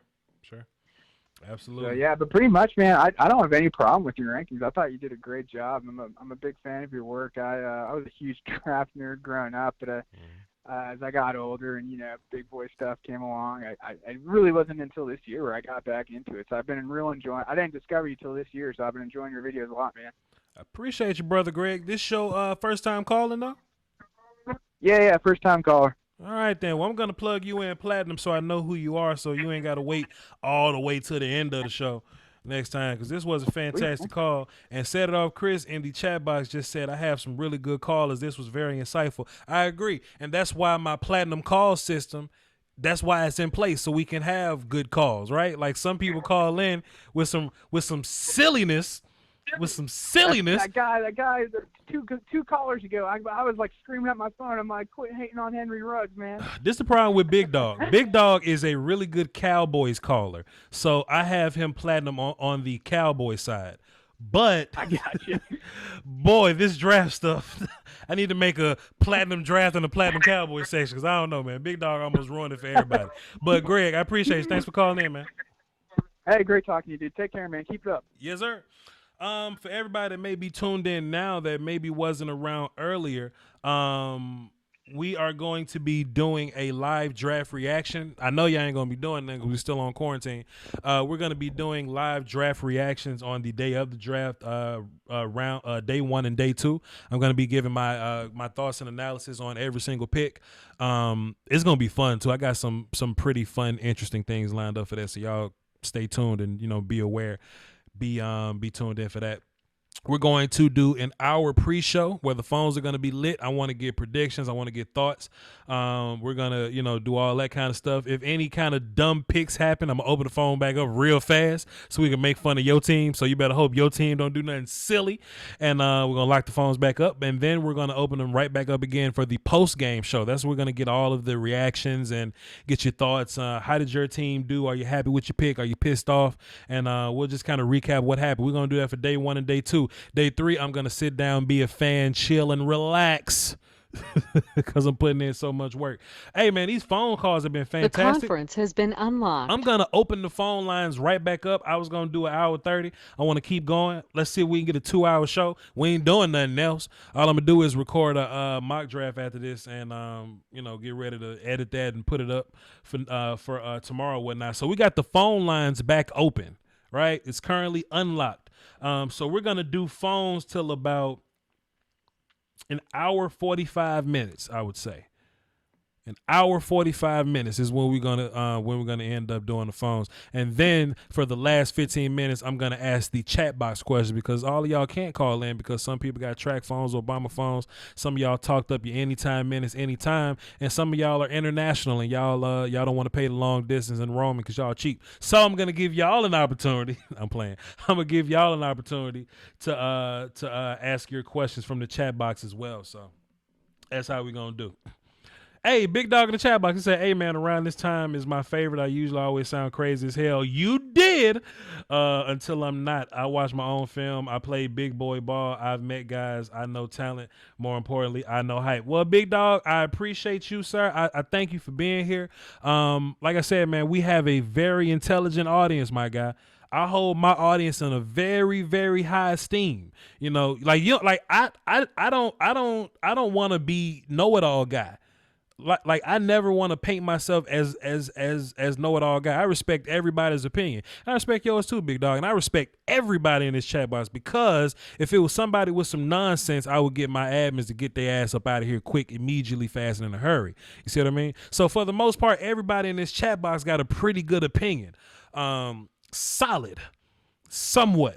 For the most part, you know what I mean? So we're all solid here, Big Dog. We everybody didn't play big time football, but we know what we talking about though.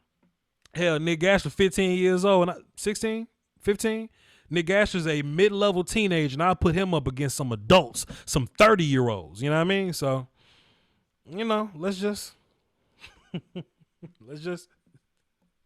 let's not play that game.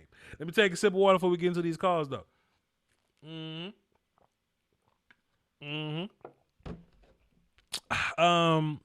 What round do you think each receiver on your list is going? Shit, I don't know. We'll never know. Nah, about you wrong. My opinions are trash most of the time. Well, that's true. That's true. Everybody but Pull Up Then has great opinions. But Pull Up Then is good for the energy and the comedy and the spirits of the chat box. So when you say something silly, we can all laugh and feel better. So hey, Pull Up Then. Even you have a certain place in this thing of ours. You know what I mean? Nick got more credentials than Mel Kiper and Brett Coleman. Nick has my cosign. I cosign Nick Gasher. That means something in this world. Mississippi Manny, you working for NASA? Where you at, man? Man, what's up with you, boy? How's it sounding tonight? Man, sound like you in a rocket ship, my guy, but I'm about to vibe with you, my dude. What's good? Everybody healthy? You good? Yeah, man, everything great, man. I just want to call in, man, to just really say what's up. Hold on, let me get this right. Thursday, first day of the draft, you gonna have the phone lines open? Yes, sir. Phone line's gonna be open. Absolutely, indubitably. Hey, thank God, because I'm off work next Thursday and Friday, and I finally get to call in without motherfuckers making the motorcycle jokes and the washing machine jokes. Hey, look, somebody said one time, Manny must have threw his phone in the dryer and cut it on. Oh, I was laughing. Oh, man. Nah, man. Man out there on the road, man. He out there on the road doing God's work, man. We appreciate you, what you're doing out there, man. Man, thank you, sir, man. I'm just happy to see me working, man, trying to provide for my feelings, man. I just had a youngin', boss, man. I just had a youngin' January the 7th, so. Congratulations. Money, bro. Congratulations. Chat box, clap it up, man. New father. Take care of that baby, man. Man, that's good stuff, man. And good stuff, my guy. What you got for the show? Man, not shit, man. I just want to come over here and talk a little shit, man. See what's up with you, man. Salute. I'm finna get back down this road, big dog. Holla at you. Hey, man, be safe, be healthy, be careful on that road. Call in for the draft show next week, brother. Yes, sir. That's what I'm talking about. Man. Let me tell y'all something, man. I don't have no kids. I ain't got nobody kid, but I'm going to be a daddy one day, and I got daddy brain or whatever. I want like 5 puppies, you know what I mean? And it's in me, dog. Like I just got dad in me because I was raised by dads. I was just raised by great men or whatever, you know what I mean? And I can't wait to push that dad energy and all that dad lessons out in the world. You know what I mean? I'm 28, you know what I'm saying? So I'm getting old anyway, but when it's time to run, it's time to run. We're going to get it going. All right, so the phone lines are wide open right now. If y'all want to call into the show, the number is 515-606-5187, access code 309104. It's on the screen. It's in the description. Chat box, what's good? Let's talk to the chat box. What y'all got for the show? Chat box? I'm going to interact with y'all to see what y'all are talking about. Let's see if y'all have any good questions. I've been ignoring the hell out of y'all, so. But I'm not just ignoring y'all because y'all, worth being ignored. I'm ignoring y'all because we've had some pretty fantastic calls today. I will say this is one of these polarizing conversations, and I wish offensive line had some damn conversation like this. But I think because people understand wide receiver a little more, that they have more of a personal opinion to wide receivers, I guess. Like y'all really believe in what I say when it come to offensive line. So if y'all haven't seen Lucas Niang, but Voch really likes Lucas Niang, then you would just kind of comply and be like, okay, cool. Well, Lucas Niang must be good because Voch likes him. But boy, don't let me dare have Henry Ruggs as the 4th guy, because y'all have an emotional context to how y'all feel about Henry Ruggs. But anyway, let's get into the chat box. See what y'all talking about. Let's see what y'all talking about. You think Van Jefferson goes round 2 or 3? Yes, I like Van Jefferson a lot. I think the league is going to like him. I think he'll go up there. What I'm hearing from some people is KJ Hill is really falling. So he's the slot guy that probably won't be around too much. So you know how that go. Let's see. It's gonna be a GDS if that's available, and I'm probably gonna. Okay. We're talking about Nick Gashler and his YouTube page and all that. Cool. Any thoughts on KJ Osborne from Miami? He's cool. I'm just not a fan. Put him in that football player category as well. Put him in there. What's your future outlook on Colin Johnson? He's a big receiver, man. Big receivers kind of make me feel some kind of way. Big receiver. Gandy Golden from Liberty, what do you think of him? I think he played against a lot of junior colleges and a bunch of regular civilian kids that ain't going to play football ever again in their life. So, Ayuk moves like Emmanuel Sanders. Is Clyde your running back number 1? No, he's my running back 2. DeAndre Swift is my running back number 1. Is Devontae Smith the best receiver next year? Jamar Chase would be the best receiver next year. Allegedly, I don't know. Y'all gonna have to wait till April of 2021 for me to drop my rankings on that. So too soon. You never know what's gonna happen. How many receivers can be number 1 guys? I don't know. Do you think Justin Jefferson will make it out the first? Hell nah. I had hiccups. My old ass had a hiccup in years. Am I crazy for saying Denzel Mims has the highest ceiling or potential? I don't think that's crazy, but I wouldn't say the highest neither. We got a phone call. Garnett, give me like 3. Let's answer 4 questions, then I'm gonna get to Garnett on the phone. We got Garnett on the phone, so let's see.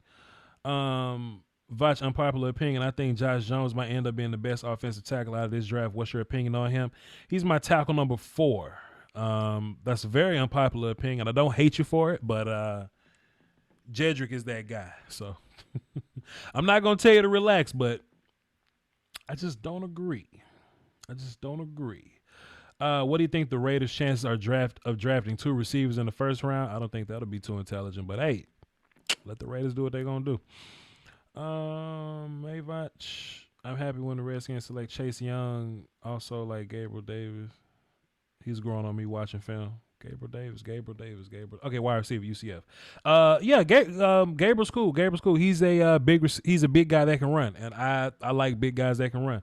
He gives a lot of vertical things. So he gives you a lot of vertical things. Will you do a combo and safety top list? Yes. My next list is going to be defensive tackles. I got my schedule somewhere, but it's dark in the crib, and I'm talking to y'all in the dark. My bad. I cannot find my list, but I know I'll be doing defensive tackles next. That won't be tomorrow, though. I'm doing mock drafts tomorrow. So for mock drafts, it'll be Friday. D tackles maybe like Tuesday, top 50 Monday or so. And I'll drop cornerbacks and safeties on one day. Then I'll drop quarterbacks and running backs on one day. Then I got to do linebackers too. So I do plan on putting those out. But one list I ain't going to do is tight ends. We are not going to do tight ends. Garnett, what's cracking? What's going on, big dog? How you been, brother? Everything, my guy, Doski Woski, just drinking water, trying to be cool out here. What you got for the show?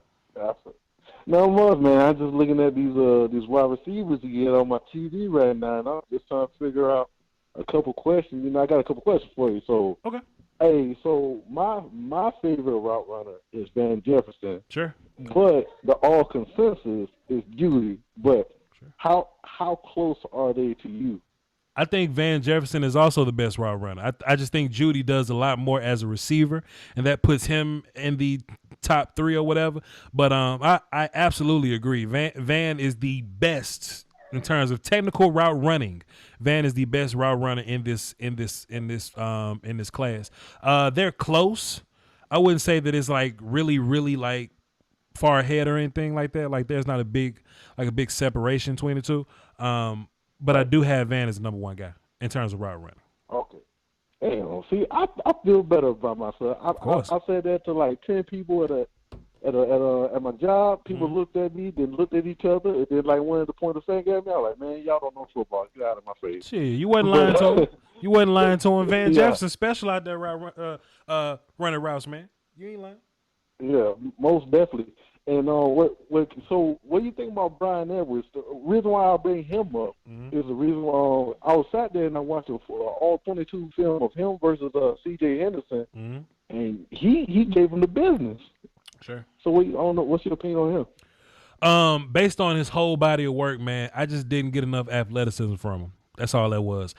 He's a good football player, and there's a handful of receivers in this draft that are good football players but not great athletes. Cephas, KJ Hill, my man's Prochet. They're good ball players. They just know how to play receiver really well. But I kind of value athleticism somehow. You got to have attributes. And if you slow in college, you're gonna be slower in the league. So I like Brian Edwards, but I just needed some more from him. Okay. Yeah, I didn't really have that many questions, other than those, because, me being a Ravens fan, you're a Cowboys fan, I'm just trying to figure out how the board is going to fall our way for either. I would love to have Denzel Mims or, Justin Jefferson as a Raven, but, man, I'm hearing some crazy word. You heard the word about the Jets, right? They said that they're looking at Ruggs? Yeah. So if that goes off the board, you already know the trickle effect is going to happen, man. Like, I believe how you said it the best, brother. there's a lot of receivers. I get it. There's a lot of, but there's not that many athletic, gifted receivers in this draft, I believe. Sure. And there's a tier system, and I believe once that run happens, man, them receivers gonna go flying like a Lamar Jackson jersey, bro. I'm telling you. So you say you a Ravens fan or a Raiders fan? Oh, Ravens. Okay. Yeah, me and Coach Evans. Gotcha. So so y'all sitting in the 20s. If you trying to get a receiver in the 20s, I think Mims will be there. I think Mims and Higgins will be there in the 20s for you. Guys like Rager will be there. That's what I believe too. Yeah. I hope so, man. But that's all, man. The receiver class for itself, everything's gonna work out, man. I hope you staying healthy. You know. Hey, man, I'm just letting you know now, bro. I'm about to be 30 years old. I got 3 kids. I'm telling you, you don't have to put on the Hall of Fame jacket sooner or later, man. You know, I'm pretty sure you got a nice resume, a couple MVPs, bro. Man. Tell you. Hey, let me tell you something, dog. Like I feel you, but I'm gonna have to slow down at some point, man. At some point, I'm getting old, brother. My knees popping when I get out the chair. You know what I'm saying? So I'm gonna have to. I'm telling you, the best way I can put it, the best analogy I can give you. You do not want to be like Peyton Manning on the last stretch of your career trying to pull out a Super Bowl, brother. Oh man, fair enough. I don't want to be the old guy in the club. Appreciate you, Garnett. Great call. All right, bro. Great call. My one notion for wide receivers kind of dropping a little bit, and I came up with this notion. I came up with this idea, thought process, or whatever, trying to get CeeDee Lamb to the Cowboys or whatever. Some people think it's impossible, CeeDee Lamb to get to the Cowboys. Well, I don't think it's that impossible. But here's my logic, or what I think should happen. The two teams that I think really threaten this whole wide receiver run is the 49ers and the Raiders. And what makes me feel kind of okay, what makes me kind of sleep better at night is that they won't spend their first pick in the first round on a receiver because they can spend their second pick in the second pick in the first round at receiver. So the Raiders got 12 and 19 or something, 12 and 20. So I think, like, why not just pass up on Judy, get like Kinlaw or something, or get CJ Henderson, whoever the best defender is, and get a receiver at 20. I think that's where the Raiders had the advantage in terms of drafting receiver in the first round. 19, thank you, Rugelot.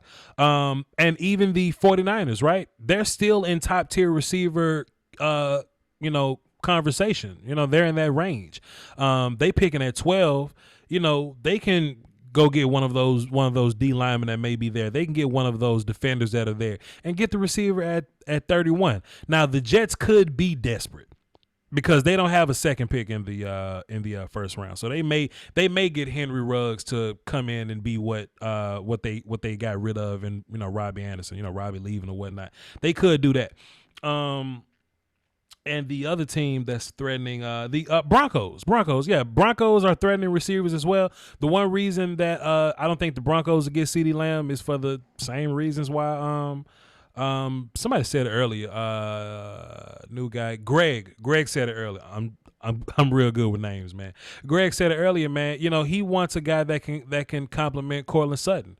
You know what I mean? And that'll be Ruggs or Jeudy. It wouldn't be Lamb. So, interesting, man. I mean, these are just the kind of things that just keep me up at night, man. When I got my hand behind my head, laying down, my fingers are locked, and I'm looking up at the stars at night.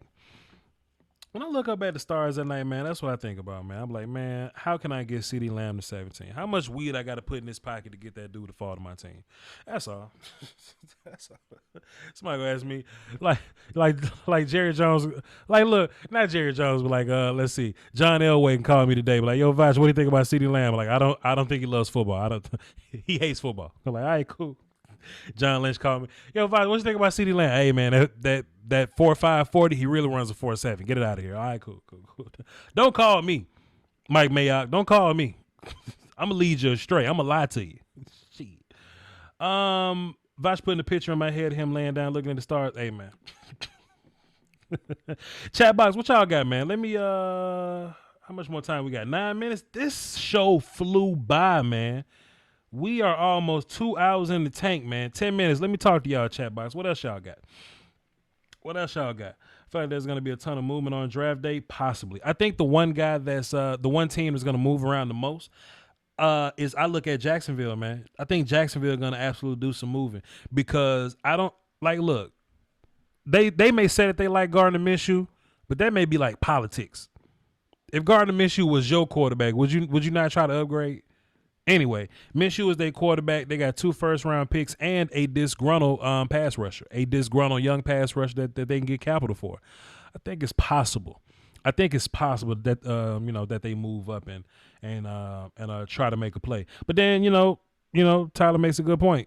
They bad everywhere, so they may keep them picks and draft all over the place. But who knows? Who knows? Who knows? Who knows? I'm gonna call the police and say CeeDee Lamb throwing a house party. 10 or more people. It's 10 or more people at CeeDee Lamb's house party. Oh man, I got a phone call. Let's see. It's been a great show, man. Whoa, Darian. What's going on? What's going on, man? Where you at? Bro, I'm an essential employee, so this COVID-19 got me working and going home and going to work and going home and going to work. I don't really get no time to myself, man. Man, COVID-19 ain't got nothing to do with you chasing a hurricane, man. What's going on back there?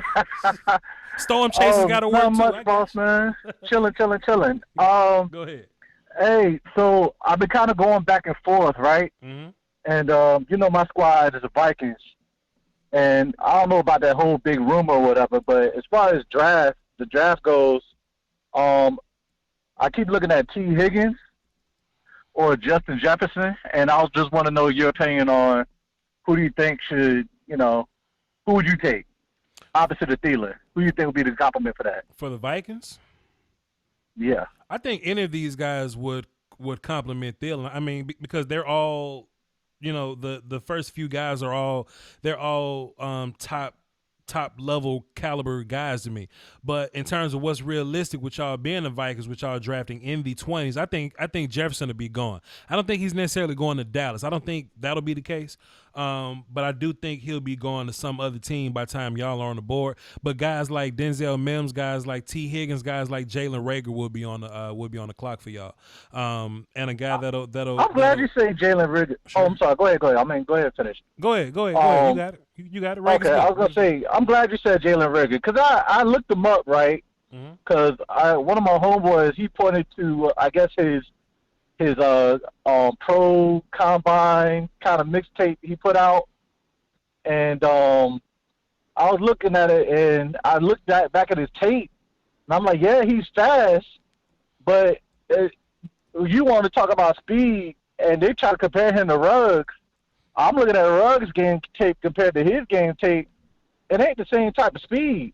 And then I guess for him with his stop ability, I don't like that either. Like it's hard for him to get back going once he stopped.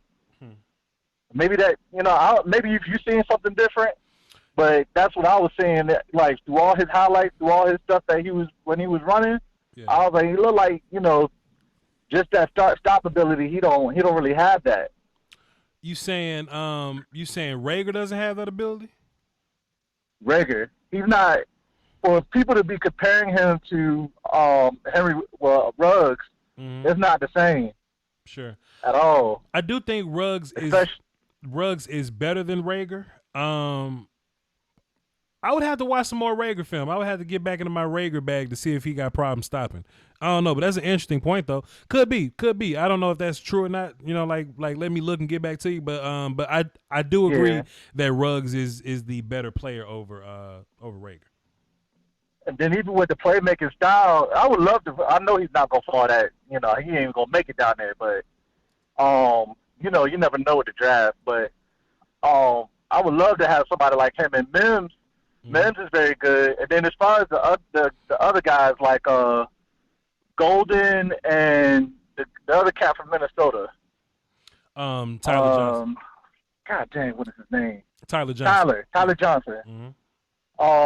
As far as like a late pick, what do you think about with him? And between him and Gandy Golden. Gandy Golden plays against high school kids. You know what I mean? Like he's at Liberty. Oh man. He's at Liberty. So when you watch him on film, he's the most dynamic cat on the field because he's playing at Liberty. but you could take that with whatever grain of salt you want to. And who else you said? Tyler Johnson he's another one of those guys that's small and not very athletic. And I kind of need some attributes, man. So in terms of Tyler as a late, I'm not picking him in the late round. Like if I'm picking in the late round, I'm hoping a guy like my number 14 guy, Juwan Jennings. I'm hoping he's there in the late rounds. Like go get him. Okay. He's a big body receiver, catches the football and nobody wants to tackle him. Go watch him. He plays for Tennessee. Go watch him versus South Carolina. Watch him versus Missouri. Nobody tackled him. Jennings, yeah. I remember seeing him. I watch a lot of the SEC tape, so well, I watch a lot of SEC period. So yeah, I know you're talking about. Right. I'll look at his tape though. Right. See what you're saying. I think. This is the main reason I wanted to get on the phone with you with. Okay. So me and my homeboy was he keeps talking about where Cam Newton should go, right? Okay. He said the wildest thing today. He said he didn't say Dallas, did he? Cam Newton. Can you hear me? Yeah, go ahead. He said Cam Newton to the Cowboys. Oh shit! What did he say that for? What did he say that for? Why would he say that? Tell your friend to go watch baseball or something. Why would Jesus. Because, I'm good. His argument is this. He's saying because Cam Newton actually got his squad, to Super Bowl, and when Cam Newton is healthy, what type of player Cam is. He's saying that Dak is just a mediocre player to him. Sure. Then he's just mediocre. He's pretty much at his ceiling right now. He's not going to get any better. Probably not going to get any worse. That's just who he is. So, your thoughts? Tell your friend don't ever come talk to me or I will scream in public at him and get arrested for disturbing the peace. Yo, D, this was a great call, man. Appreciate you. No problem, G. Oh, man. Oh man! And I was saying too, man, please don't say Dallas. Don't say Cam Newton to the Cowboys. Like, don't stop. Don't even think about it. Yeah, he said Cam Newton. Like, whatever. One last call. We done with football for the moment. I just want to highlight Nick Gash. Nick Gash had a pretty interesting question. Nick Gash, what was your question, sir? Voch, I'm trying to figure this out, right? Because okay, so this is a unique situation. I'm talking to this one girl, and she's talking to me back, and it's happened. But then there's this other girl who's a psycho who keeps, I'm ghosting her. I've been ghosting her for a while, and, she just, keeps hitting me. Sure. And, I also used her for answers at the same time. Goodness. So how do I not lose the answer plug, but get her to stop talking to me like that? Well, that's just like getting pregnant, Nick Gashler. You gonna have to take the L somewhere, sir. You're gonna have to absolutely take the L. You're either gonna have to take the L with your time and attention and let her to continue to bother you, and that may result in the L with the girl that you actually like, or you can stay with the girl that you actually like, ghost the other girl, and actually do your own damn homework, Nick Gashler.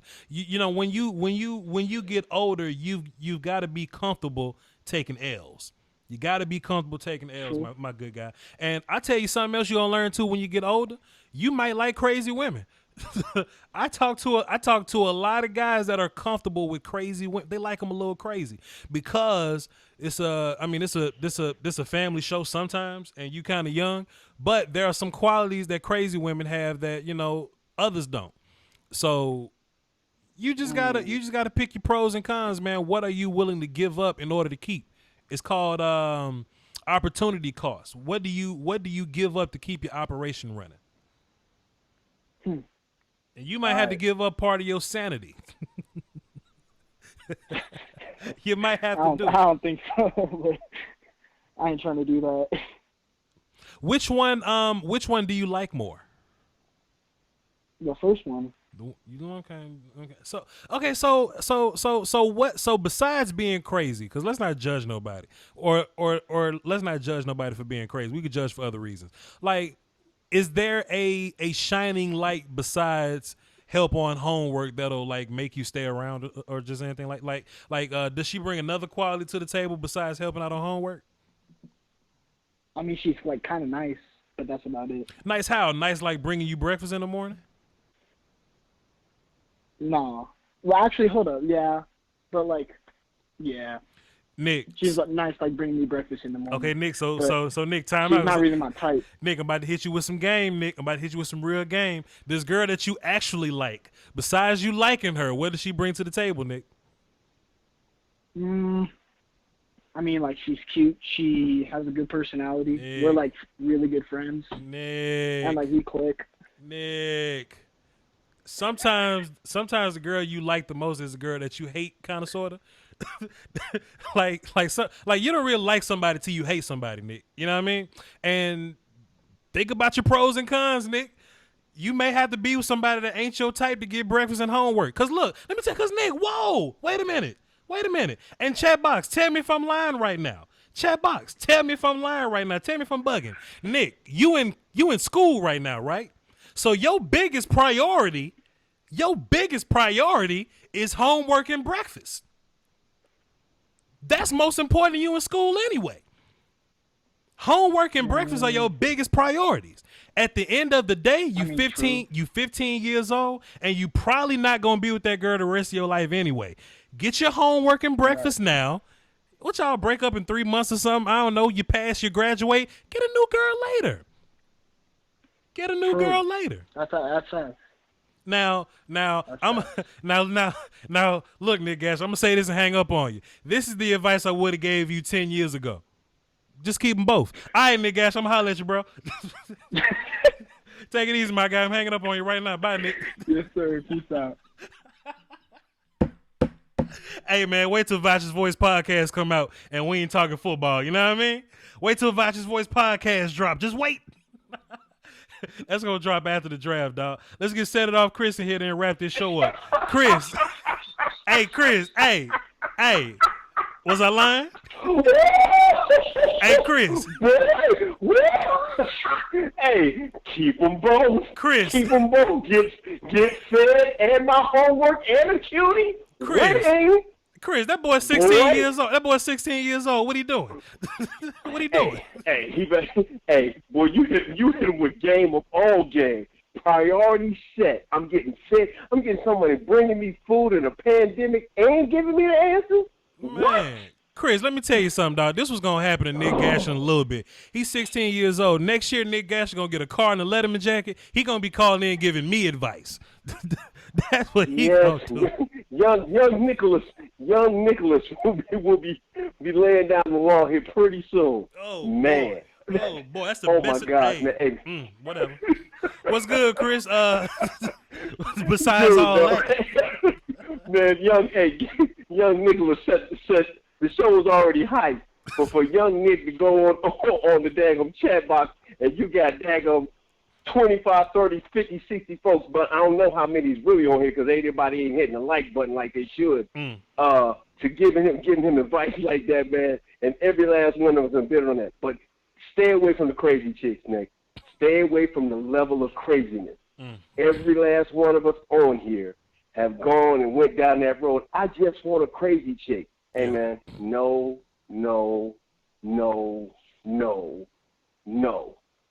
Leave crazy alone, man.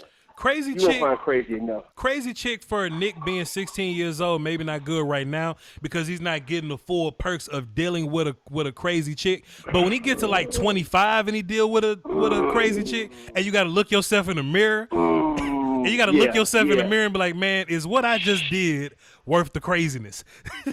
And sometimes it is. Sometimes it is, Chris. Sometimes you gotta be like, hey, what you gonna do? What you want me to say?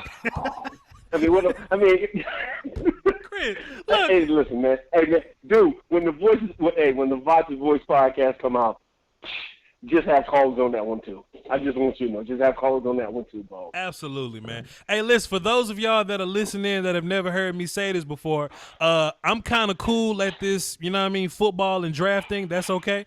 But I think I'm so much better. Absolutely. I think I'm so much better just as a general talk, general opinion, think piece, current event guy. You know what I mean? So I give you that one. So I'm gonna actually get my podcast going. I was actually a podcaster first with the Voch Lombardi show that kind of still exists. That podcast, Voch Lombardi podcast. But football is hot.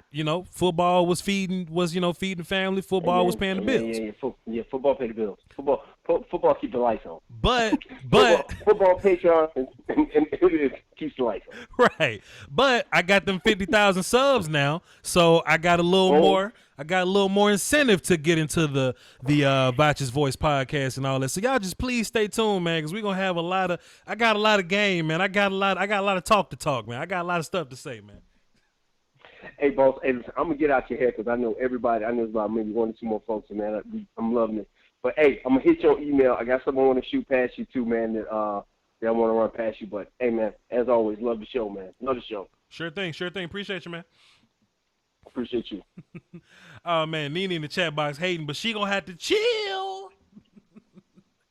Oh man, great call from Set It All Crib. Nah, man, real talk though, Nick Gasher, man, you 16, man. From 16, I'm 28 years old. From 16 to 28, I've been single like 20 times, Nick. I've been single like 20 times. You know what I'm saying? I ain't single now, but I've been single before. Nick, you got plenty of time to live your life. Live your life, Nick Gashler. Keep them both. You young enough to do it. High school don't count. You gonna get that damn Letterman jacket, boy. You just. I remember I got my Letterman jacket and my Mustang, dog. Man. I got my contacts, got my all-white Air Forces, because that's what it was in 07, 08, or whatever. Had my all-white Forces. Started ironing my pants. Y'all know how it is when you're 17 years old. You start ironing clothes. You never ironed clothes in your life, but you're going to start ironing them now. Oh, goodness. Oh, boy. Live your life, man. Hey, y'all, this was a fantastic show. This was fun. This was amazing. This was great. This was dope. All of y'all that called in with your wide receiver takes, I appreciate them. For all of you that, for all of you that gave Nick Ashley good advice. Shouts out to y'all. This was dope, man. This was dope. So what we got next, we are going to do a mock draft tomorrow. Well, we're not going to do it, but I'm going to release it. I'm going to do the mock and kind of talk over it or whatever and give my thoughts and opinions and give my reasoning. That's what I was looking for, my reasoning and context for picking each guy at each spot. So that's probably gonna be like a 25-minute show or whatever. So that's going to be premiering tomorrow at 11 Central, 12 Eastern, and then we're gonna do another live show tomorrow, same time as 6 Central, discussing the mock draft, and getting y'all's thoughts and opinions on it. All right. So with that being said, y'all hold it down for the Doski Woski and the PC Whiskey. Shouts out to my Patreon people. If you want to see the mock draft early, the top 50 board early, I think I'm about to put my position rankings. Pardon me. I'm about to put my position rankings over on the Patreon right now pretty soon. So if y'all want to see those, you go over there right now. Check that out.